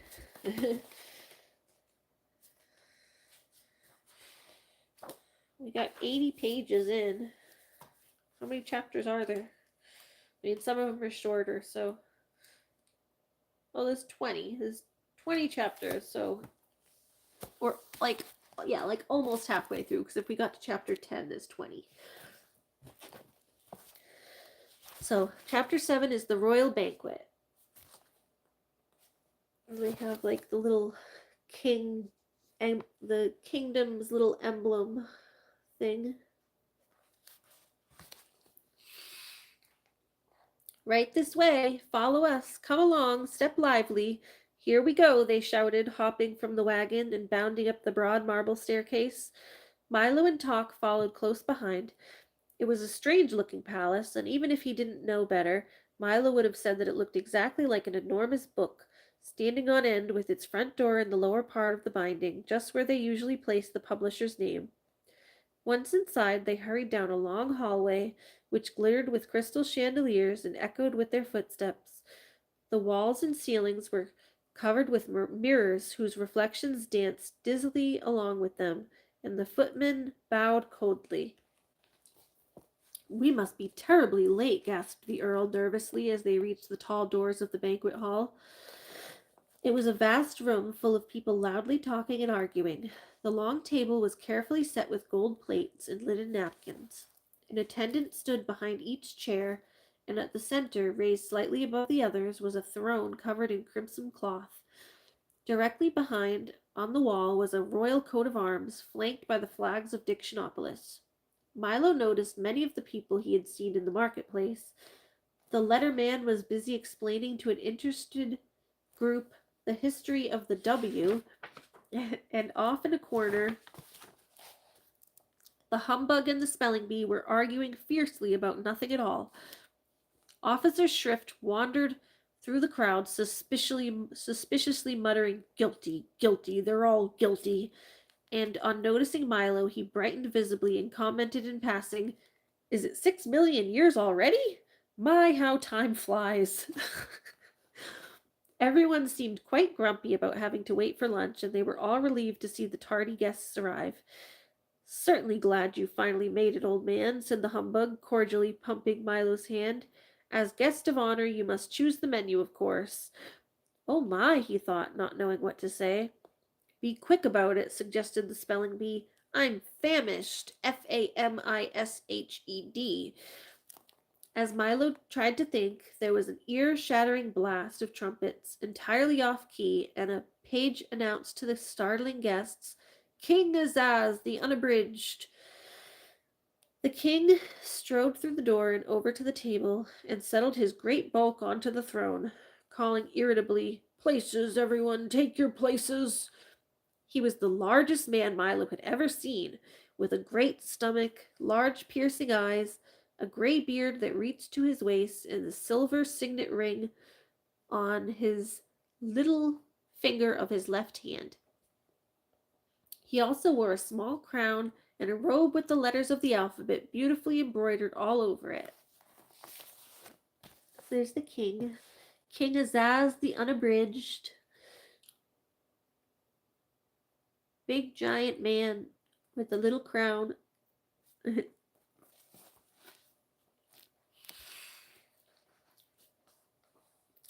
What staring down at Talk and Milo as everyone else took their place.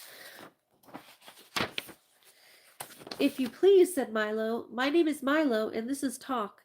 Thank you very much for inviting us to your banquet, and I think your palace is beautiful." "Exquisite," corrected the Duke. "Lovely," counseled the minister. "Handsome," recommended the Count.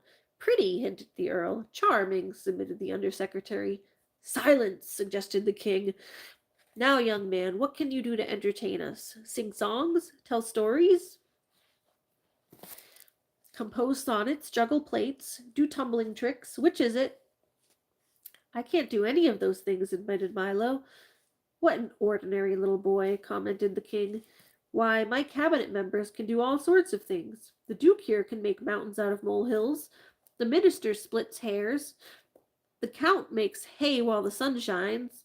The Earl leaves no stone unturned, and the Undersecretary he finished ominously hangs by a thread. Can't you do anything at all? There's the Royal Banquet Hall. We have the King. We have Milo. We have Talk.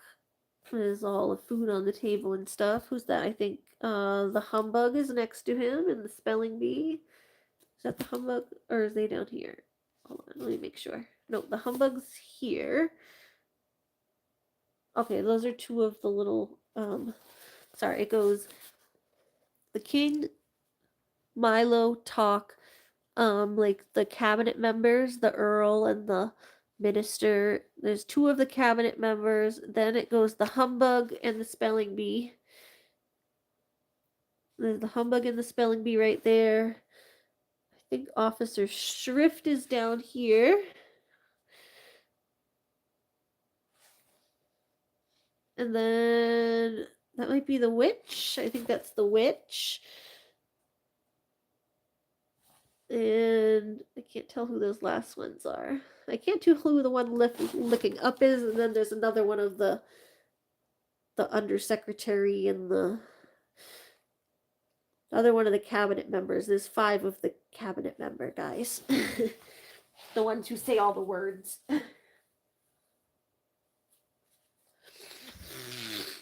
So it's cute. They're all at the table.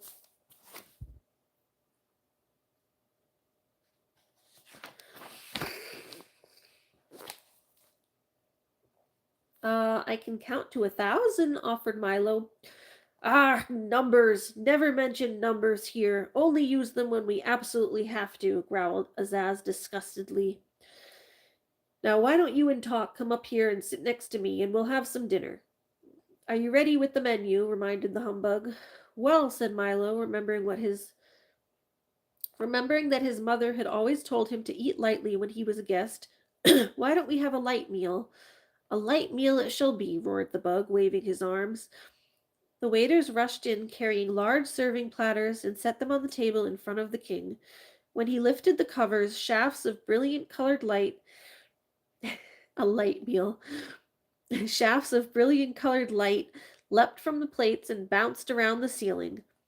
Bounced around the ceiling, the walls, across the floor, and out the windows. Not a very substantial meal, said the Humbug, rubbing his eyes, but quite an attractive one. Perhaps you can suggest something a little more filling. The King clapped his hands. The platters were removed, and without thinking, Milo quickly suggested, well, in that case, I think we ought to have a square meal of... A square meal it is, shouted the Humbug again. The King clapped his hands, and once more, and the waiters reappeared, carrying plates heaped high with steaming squares of all sizes and colors. Ugh, said the Spelling Bee, tasting one. These are awful.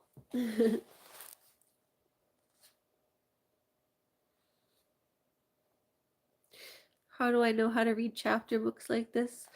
I don't know, you sound out the words. You start with smaller books. This one's kind of long, so you start with smaller ones and you sound out the words and you get used to reading them. Sometimes it helps because you know how to read stuff. I think you just get overwhelmed. It helps sometimes if you if it overwhelms you to read like a lot at once. Sometimes it can help to do this. Watch. Get like a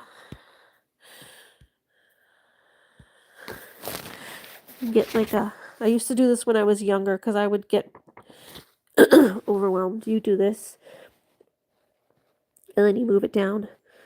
So it goes, I can count to 1,000, offered Milo. So then you break it up and you have like, just each little bit at a time. So you don't have to read like the whole thing at once. Numbers. Never mention numbers here. Only use them when we absolutely have to, growled Azaz disgustedly. Now why don't you and Talk come up here and sit next to me?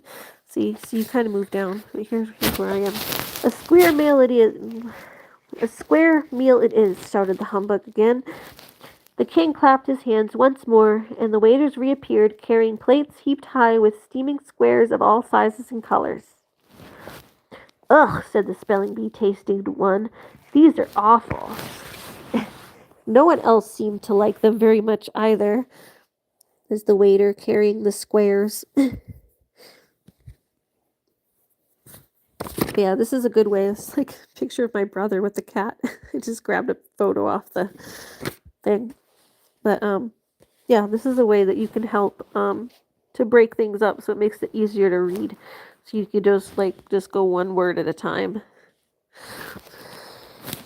And the humbug got one caught in his throat and almost choked. Time for the speeches, announced the king, as the plates were again removed and everyone looked glum. You first, he commanded, pointing to Milo. Your Majesty, ladies and gentlemen, started Milo timidly, I would like to take this opportunity to say that in all the... That's quite enough, snapped the king. Mustn't talk all day. But I'd just begun, objected Milo. Next, bellowed the king. Roast turkey, mashed potatoes, vanilla ice cream, recited the humbug, bouncing up and down quickly. What a strange speech, thought Milo, for he'd heard many in the past, and knew they were supposed to be long and dull. Hamburgers, corn on the cob, chocolate pudding, Pudding, said the spelling bee on his turn. Frankfurters, sour pickles, strawberry jam, shouted Officer Shrift from his chair. Since he was taller, sitting than standing, he didn't bother to get up. And so down the line it went, with each guest rising briefly, making a short speech, and then resuming his place. When everyone had finished, the king rose. When we visit, could I help me with a little book? Yes, I would love to help you learn to read a little bit. I would love to help you with that, because I love to read. Let's see. Okay, when everyone had finished, the king rose. Pâté de foie gras, soupe l'avoine, façon sous cloche, salade, endive, fromage, et fruits, et demi-tasse, he said carefully, and clapped his hands again. I think it's like French. He's saying random shit in French. The waiters reappeared immediately, carrying heavy hot trays, which they set on the table. Each one contained the exact words spoken by the various guests, and they all began eating immediately with great gusto. Dig in, said the king, poking Milo with his elbow and looking disapprovingly at his plate. I can't say that I think much of your choice. I didn't know that I was going to have to eat my words, objected Milo. Of course, everyone here does, the king grunted. You should have made a tastier speech. Milo looked around at everyone busily stuffing himself, and then back at his own unappetizing plate. It certainly didn't look worth eating, and he was so very hungry. Here, try some somersault, suggested the Duke. It improves the flavor. Have a rigmarole, offered the Count, passing the bread basket, or a ragamuffin, seconded the minister. Tripping over that word, seconded the minister. Perhaps you'd care for a synonym bun, suggested the Duke. Why not wait for your just desserts, mumbled the Earl indistinctly, his mouth full of food. How many times must I tell you not to bite off more than you can chew, snapped the undersecretary, patting the distressed Earl on the back. In one ear and out the other, scolded the Duke, attempting to stuff one of his words through the Earl's head. If it isn't one thing, it's another, chided the minister. Out of the frying pan into the fire, shouted the Count, burning himself badly. Well, you don't have to bite my head off, screamed the terrified Earl, and flew at the others in a rage. The five of them scuffled wildly under the table. Stop that at once, thundered Azaz, or I'll banish the lot of you. Sorry, excuse me, forgive us. They all say, like, the same thing, but in different words. They're all in a tumble. There's all the earls in the cabinet having a tumble together. And you can do it with your finger too, that helps. If you don't have like a card, but sometimes it helps to just block off the whole thing with like a card or a piece of paper. But you can do it with your finger too, just as easy. Pardon. Regrets, they apologized in turn and sat down glaring at each other. The rest of the meal was finished in silence until the king, wiping the gravy stains from his vest, called for dessert.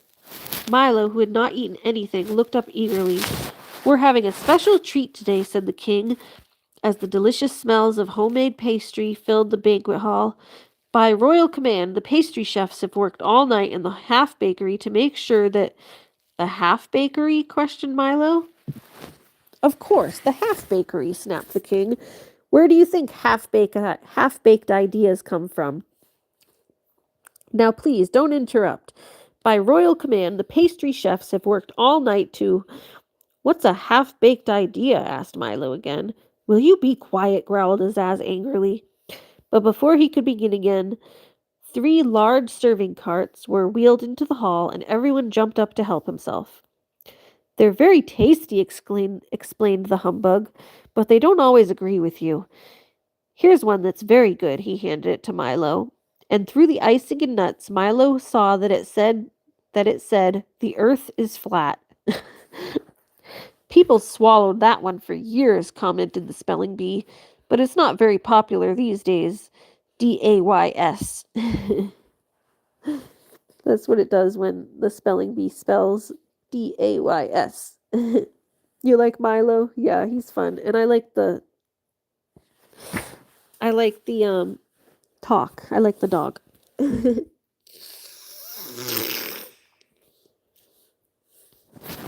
Yeah, Milo's a nice boy. He's going to try to help rescue the princess of rhyme and reason. He's going to rescue the princesses, or he's going to try. Guess we'll find out if he actually does. He picked up a long one that stated, the moon is made of green cheese. And hungrily bit off the part that said cheese. Now there's a half-baked idea, he said, smiling. Milo looked at the great assortment of cakes which were being eaten almost as quickly as anyone could read them. The count was munching contentedly on It Never Rains But It Pours, and the king was busy slicing one that stated, Night air is bad air. I wouldn't eat too many of those if I were you, advised Talk. They may look good, but you can get terribly sick of them. Don't worry, Milo replied. I'll just wrap one up for later. And he folded his napkin around. Everything happens for the best. Aw, that's cute. Chapter 8, The Humbug Volunteers. Should we do one more? Are you too tired, or should we do one more?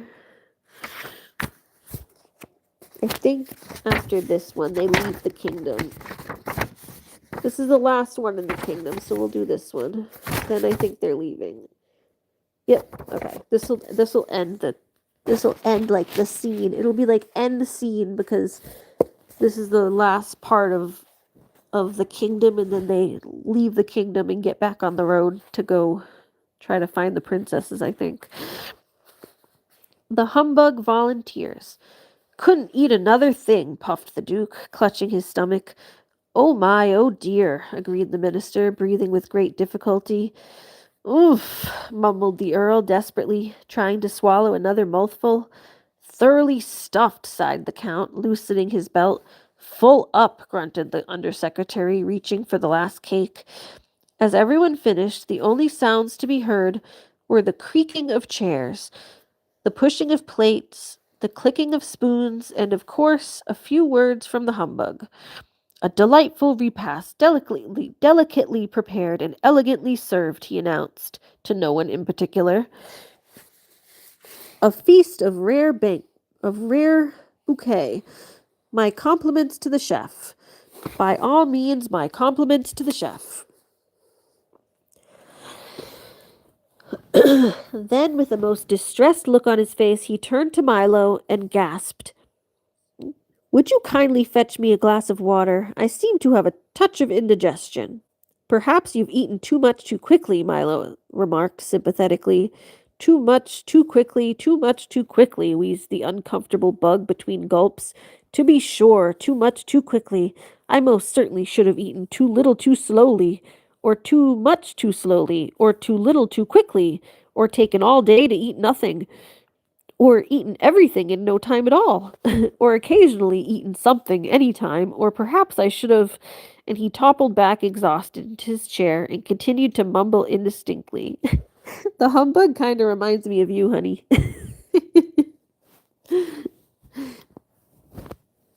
The humbug reminds me of you a little bit.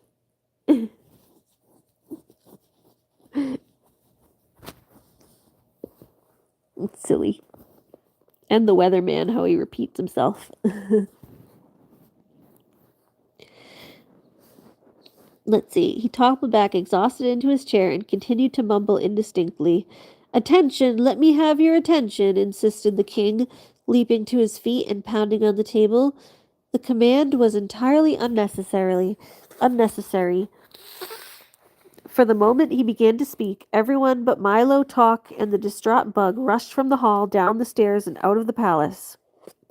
Loyal subjects and friends, continued Azaz, his voice echoing in the almost empty room. Once again, on this gala occasion, we have...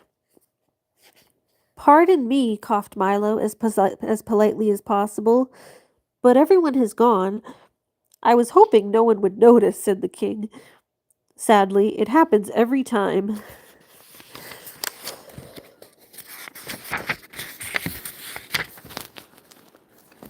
So there's the king. And there's Talk and Milo.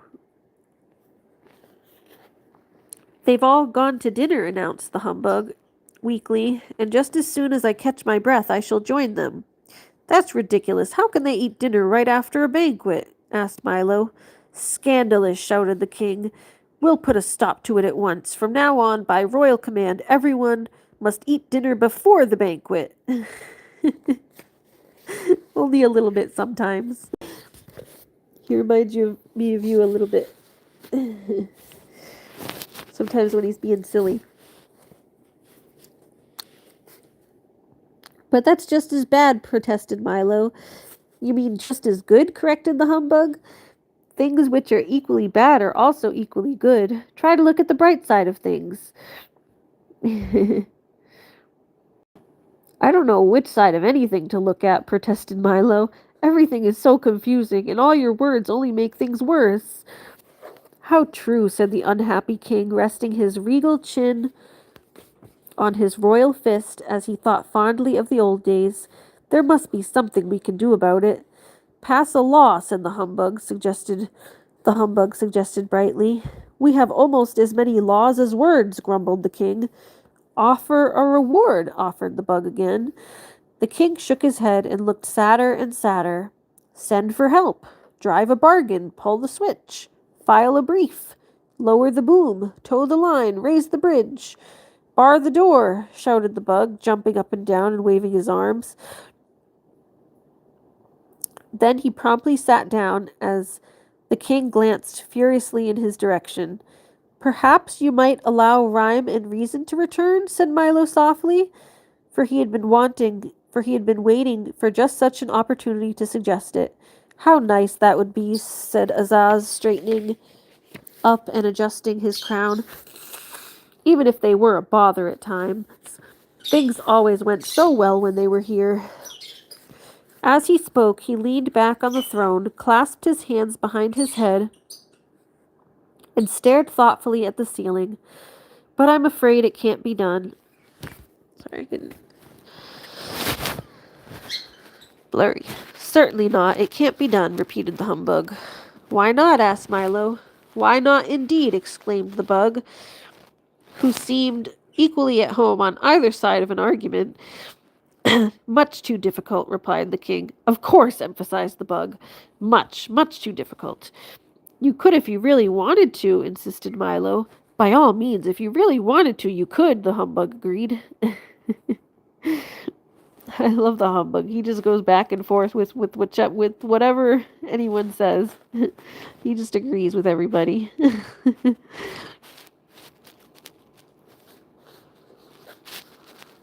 How? Asked Azaz, glaring at the bug. How? Inquired Milo, looking the same way. A simple task, began the humbug, suddenly wishing he were somewhere else, for a brave lad with a stout heart, a steadfast dog, and a serviceable small automobile. Go on, commanded the king. Yes, please, seconded Milo.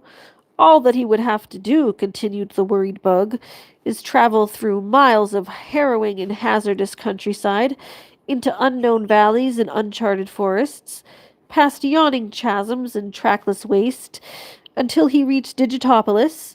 If, of course, he ever reached there, then he would have to persuade the math magician to release the little princesses, and of course he'd never agree to anything that you agreed with. He'd never agree to anything that you agreed with. And anyway, if he did, you certainly would. And anyway, if he did, you certainly wouldn't agree to it. Sometimes they're like tongue twisters. From there, it's a simple matter of entering the mountains of ignorance, full of perilous pitfalls and ominous overtones, a land to which many venture but few return, and whose evil demons slither slowly from peak to peak in search of prey. Then an effortless climb up a 2,000-step circular stairway without railings, in a high wind, at night, for in those mountains it is always night, to the castle in the air. He paused momentarily for breath, and then began again. After a pleasant chat with the princesses, all that remains is a leisurely ride back through those chaotic crags whose frightening fiends have sworn to tear any intruder limb from limb and devour him down to his belt buckle. And finally, after the long ride back, a triumphal parade, if of course there is anything left to parade, followed by hot chocolate and cookies for everyone. The humbug bowed low and sat down once again, very pleased with himself. I never realized it would be so simple, said the king, stroking his beard and smiling broadly. Quite simple indeed, concurred the bug. It sounds dangerous to me, said Milo. Most dangerous, mumbled the humbug, still trying to be in agreement with everybody. Who will make the journey? Asked Talk.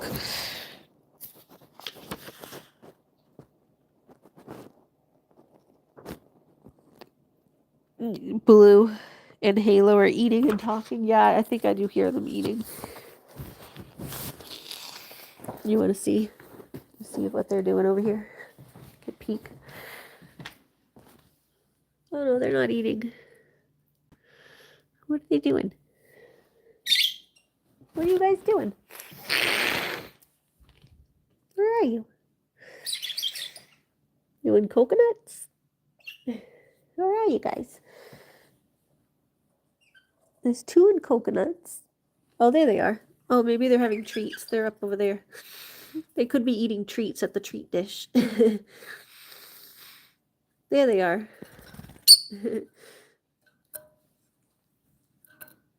Twilight and Frightful are in the coconuts. You see their little butt. They're in the coconut.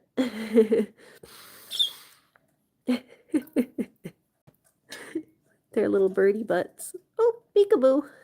And then, yeah, Halo's here. Peekaboo.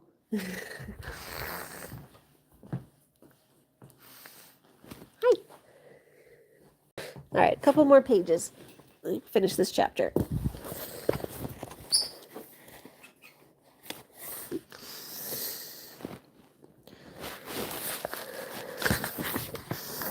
Who will make the journey? Asked Talk, who had been listening very carefully to the humbug's description. A very good question, replied the king, but there is one far more serious problem. What is it? Asked Milo, who was rather unhappy at the turn the conversation had taken. I'm afraid I can tell you that only when you return, cried the king, clapping his hands 3 times. As he did so, the waiters rushed back into the room and quickly cleared away the dishes, the silver, the tablecloth, the table, the chairs, the banquet hall, and the palace, leaving them all suddenly standing in the marketplace. Of course you realize that I would like to make the trip myself, continued Azaz, striding across the square as if nothing had happened. But since it was your idea, you shall have the honor and fame. But you see, began Milo. Dictionopolis will always be grateful, my boy, interrupted the king, throwing an arm around Milo and patting talk with the other. You will face many dangers on your journey, but fear not, for I have brought you this for your protection. He drew from the inside of his cape a small, heavy box about the size of a schoolbook and handed it ceremoniously to Milo. In this box are all the words I know, he said. Most of them you will never need. Some you will use constantly. But with them you may ask all the questions which have never been answered, and answer all the questions which have never been asked. And answer all the questions which have never been asked. All the great books of the past, and all the ones yet to come, are made with these words. With them there is no obstacle you cannot overcome. All you must learn to do is use them well and in the right places. Milo accepted the gift with thanks, and the little group walked to the car, still parked at the edge of the square. You will, of course, need a guide, said the king, and since he knows the obstacles so well, the humbug has cheerfully volunteered to accompany you. Now see here, cried the startled bug, for that was the last thing in the world he wanted to do. There's all the people cheering.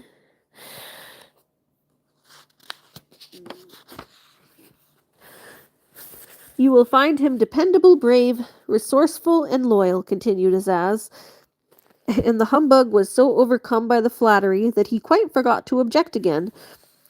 I'm sure he'll be a great help, cried Milo as they drove across the square. I hope so, thought Talk to himself, for he was far less sure. Good luck, do be careful, shouted the king, and down the road they went. Milo and Talk wondered what strange adventures lay ahead. The humbug speculated on how he'd ever become involved in such a hazardous undertaking, and the crowd waved and cheered wildly. For, while they didn't care at all about anyone arriving, they were always very pleased to see someone go. Alright, so we're going to leave off here at chapter 9. They're leaving now. They're leaving Dictionopolis. Now they're going to Digitopolis.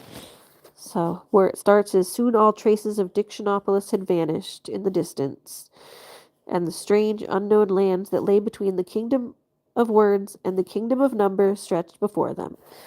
So, that's where we're going to pick up in the next couple days, tomorrow, next day.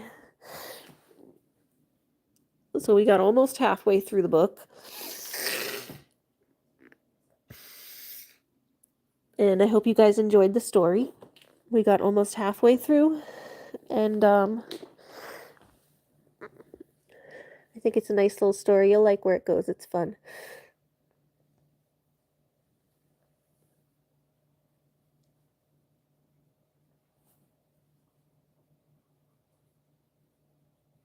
Hannah Lover said, I love when you say peekaboo and the bird peeks their head out of the coconut. Yeah, it's cute when they do that. Hey, Stratty. And Stratty wanted to listen to story time. Did Stratty want to listen to story time? And cuddle with all the stuffies? Did you cuddle with the stuffies, Stratty? Did you cuddle with all the stuffies? These are other books that I want to read to you guys. These are Julie of the Wolves and Julie. It's a series. These ones aren't as, they're much smaller books, so.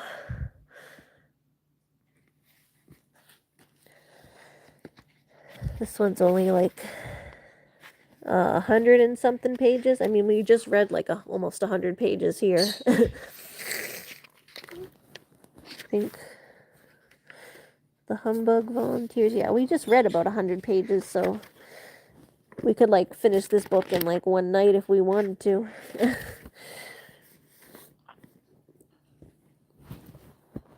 So Mr. White Belly. Yeah, we'll go find Mr. White Belly. Mr. Baby with the white belly. Yeah, these are other books that I like. These are all books that I read when I was a kid, and like they still hold up to this day. Julie of the Wolves. This is a series. There's actually a third one that I used to have, and I don't know what happened to it. The covers are cute. They're little wolves. Julie of the Wolves. It won a Newbery Medal. So it's about an Eskimo girl. That's actually where I learned the word mucklucks. It's an Eskimo word. That's where Lucky got his name. It means like they're like winter snow boots. I learned about them as a kid from this book, or this series, because she always talks about putting on her mucklucks. And then she has a little wolf puppy in her backpack. And then there's Julie of the Wolves, and then there's a third one called Julie's Wolf Pack.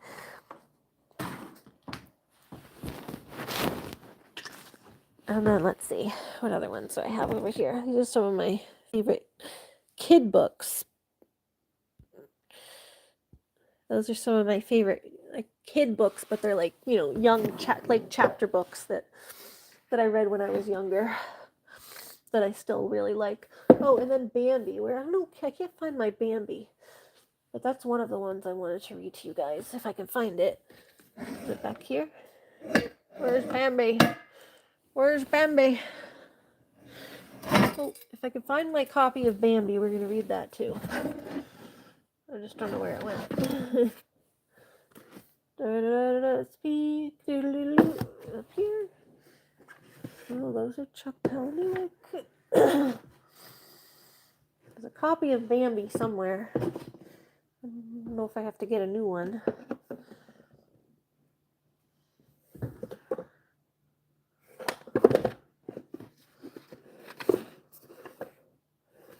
Traveler's Wife. That's a good book. Can you ask me about what? The Road. Let's see. I'm looking for my books. What happened to my Bambi?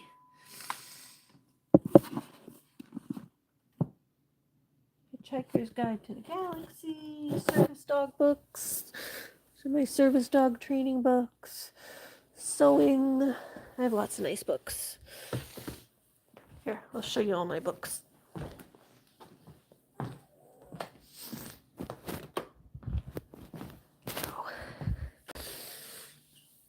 Stratty says, "Hi, hun." Hi, honey.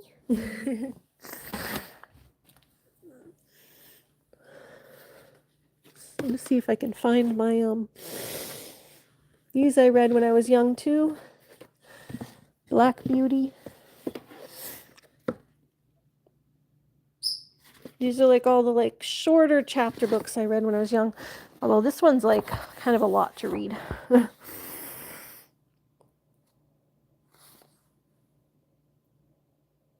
It's about a horse. Through the eyes of Black Beauty, we observe the actions of human beings.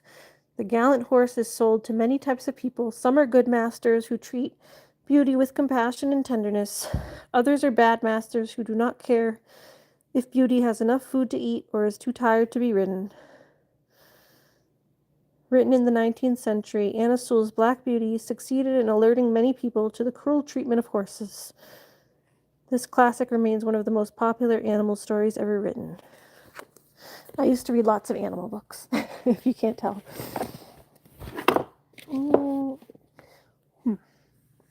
I'm looking for my copy of Bambi. Don't know where it went. We have Harry Potter. Here's my, that's me when I was a kid. Look, maybe it's down here on this lower shelf where I can't see very well. There's all my Harry Potters.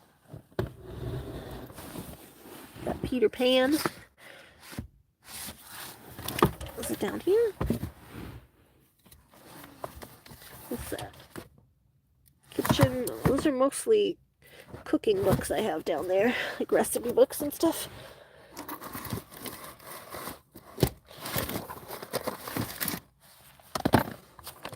Those are supposed to be mostly recipe books. But yeah, then we got the whole Harry Potter series. All my original Harry Potters.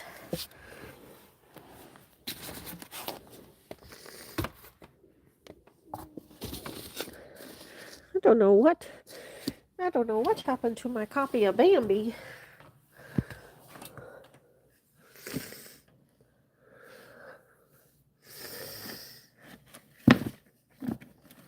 White Fang. That's another good one. We got White Fang.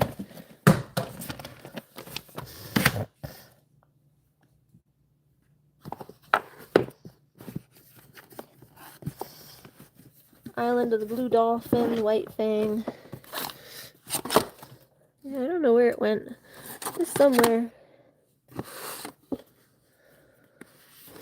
Sherlock Holmes.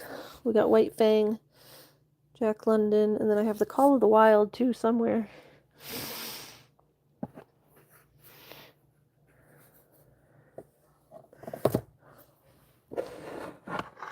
Get equipped.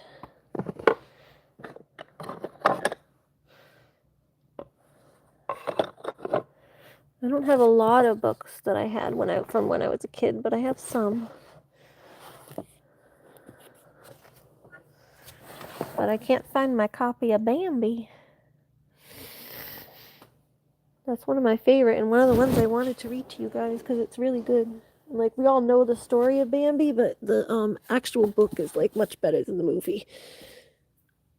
Books are always better than the movie. It has just like a lot more detail to it. A Dog's Way Home. Lots of stuff. Yeah, I don't know where my copy of certain books went.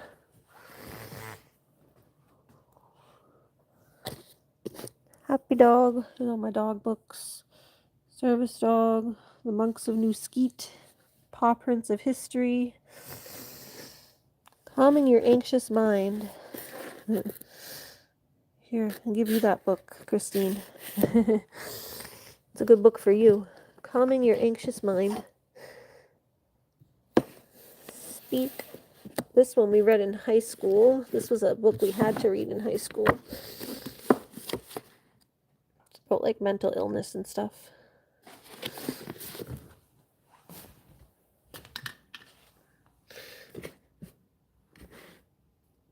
How to Stay Alive in the Woods.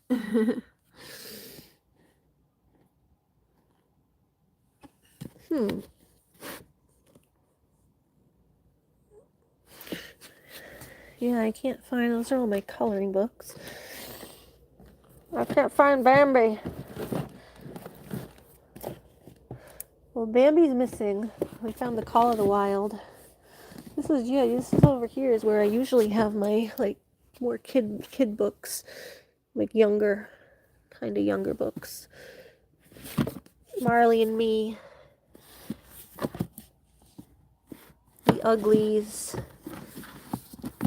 These are all books that are like kind of easier to read. Annie DeFranco, that's a poetry book. Oh, and then my Kurt Cobain, like magazines and stuff. There's photography. These are all my like sketching, drawing, creative sketching and drawing. Bible. Photography, knitting. I feel like it had to have just like fell behind something, but I don't know where it went. The Time Machine, Pocket Guide to Dog Tricks. I don't know, maybe it's under the maybe it's like under the thing, under the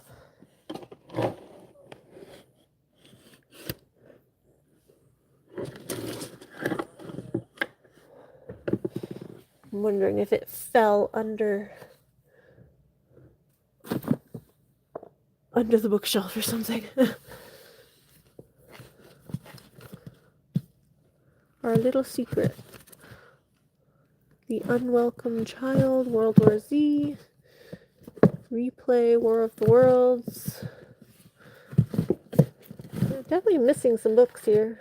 I don't know where they went.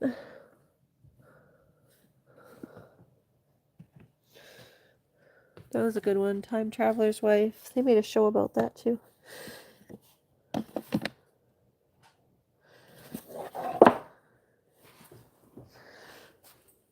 Those are my gardening books.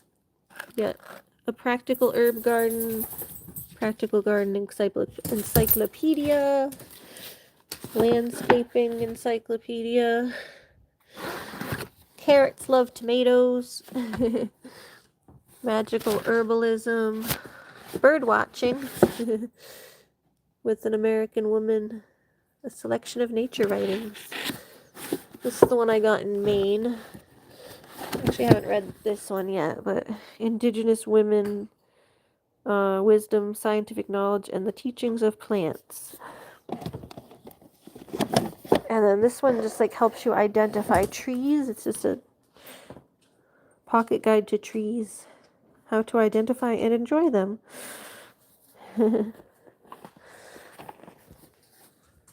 Magnolia. So it just talks about all different types of trees. How to like, it has like, shows the different leaves and see, it shows like how you can identify them by their leaves and berries and stuff. Golden chickapin. Chestnut leaves are long ovals, sharp at each end, beautifully scalloped among the edges. Southern magnolia has a broad oval leaf, very dark green, but brilliant with highlights.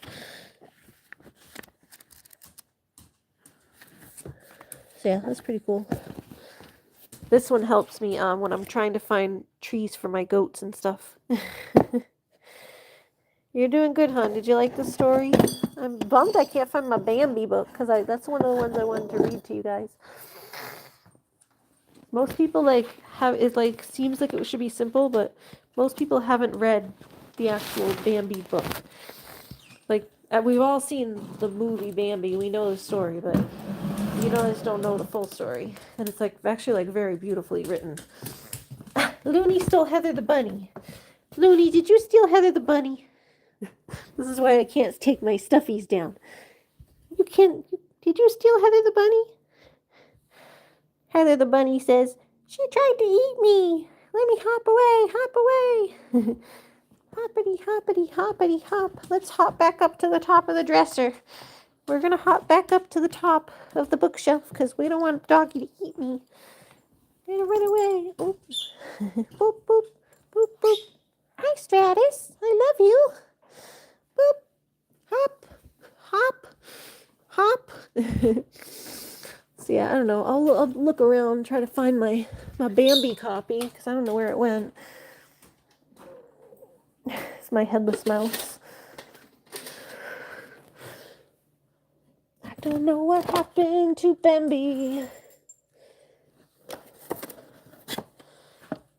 So weird. Alright, get equipped. No, that's the giver. Like I saw books sticking out in there, but it's like that's just the giver.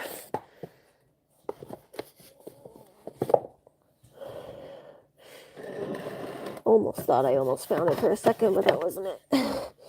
It's Christine's little things that she gave me. Looney. Homer's Odyssey.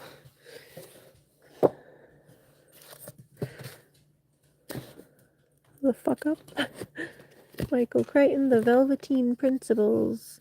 Hey Ranger, Tales of Humor and Misadventure at America's National Parks. It gotta be somewhere. Books don't just go missing. Unless my mom gave it to one of the kids. Sometimes she just gives my stuff away. Sometimes my mama just gives my stuff away.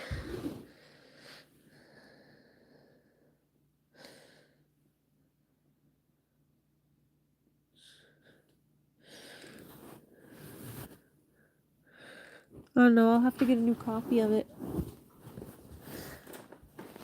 Hi, Looney.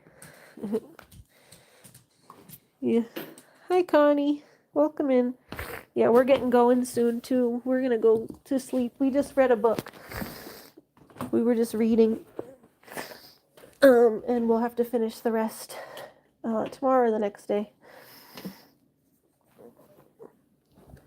But I hope you guys enjoyed the story. I put all my stuffies back up because, as you can see, Looney likes to steal them. Looney likes to steal them. Looney likes to steal them. You gotta go potty? You gotta go potty, Loon? Let me clip this over here and unplug this so it doesn't get dragged all around the room. Yeah, I bet my mom gave it to the kids. And when she asked to give stuff to the kids, I probably just said, yes, I'll get it, and then I'll get a new copy. Yeah, you can scroll back, though. If you wanted to hear the story, you can scroll back. I mean, it was going on for quite a bit. It's a chapter book, so we read like 8 chapters. And then we'll read the rest another day. Hold on, I'm gonna get Mooney out. You a potty?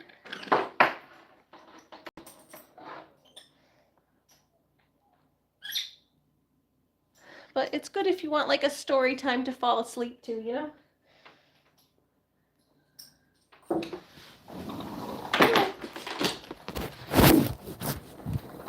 I figured it was like a bedtime story, like people can listen to it as they fall asleep. Oh, she got my fox too.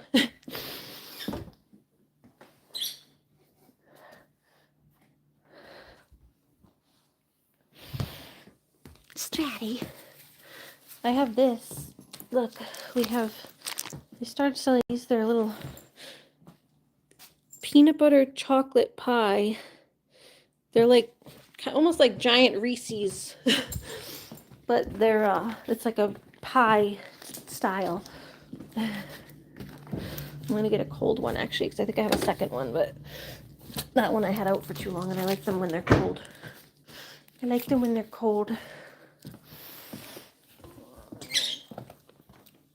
I got this at Walmart earlier.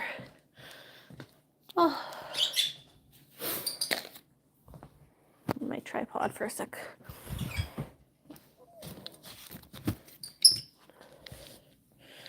Yummy. Yes, it's very yummy. Hi, Stratty. You kitties just ate a little while ago. I fed you before I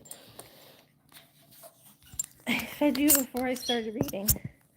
I know it's been a couple hours, but oh, I'm actually losing my battery. Stratus is grabbing my Stratty grabbing my phone.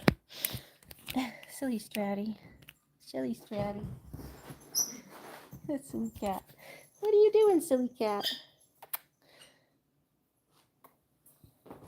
Oh, there's the boy with the white belly. There's the boy with the white belly. The boy with the white belly. The baby boy with the white belly.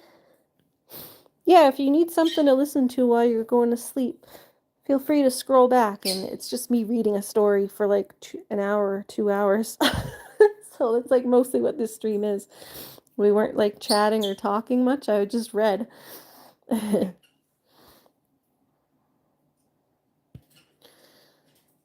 Little boy.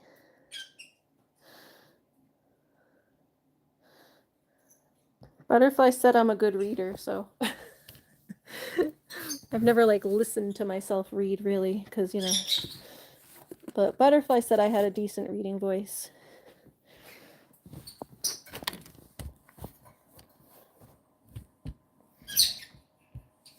Here, I'll show you guys the pie, and then I'm gonna go do my relaxation. Yes, I'll give you everybody a good night hug. So this is what it looks like. Isn't that cool? And then so you can almost like, when it's cold, because it's not melted, you can almost like pop it out. Tip it over and pop it out. And then it's like a giant Reese cake.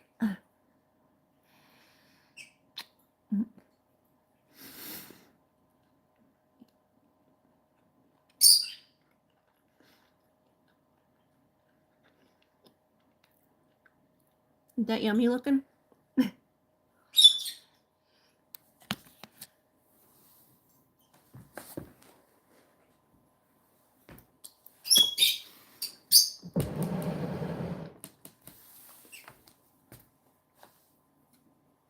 I'm in my PJs. All right, let me give everybody a good night hug. Thank you for sticking with me. This was just a stream for me to relax and everyone to relax tonight because I didn't feel like doing anything. I already had taken care of the animals and I was in my pajamas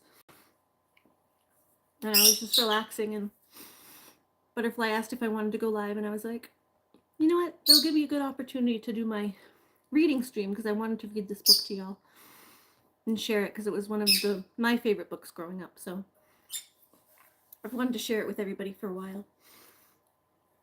So figured it was a good opportunity to do that tonight. So everybody sleep well. Good night hugs. Belly hugs. And a big hug. Big squeeze.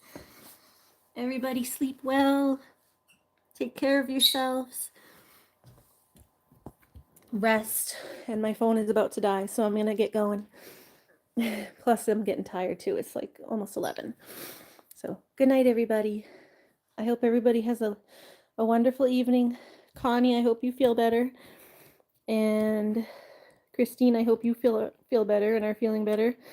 And Butterfly, I hope you're also feeling better. Oh, Connie said my dog does too. She thinks everything's hers. Yeah. Silly dogs. Yeah, and I hope everyone is able to get some good sleep tonight. So take care. I love you all. Good night. Mwah.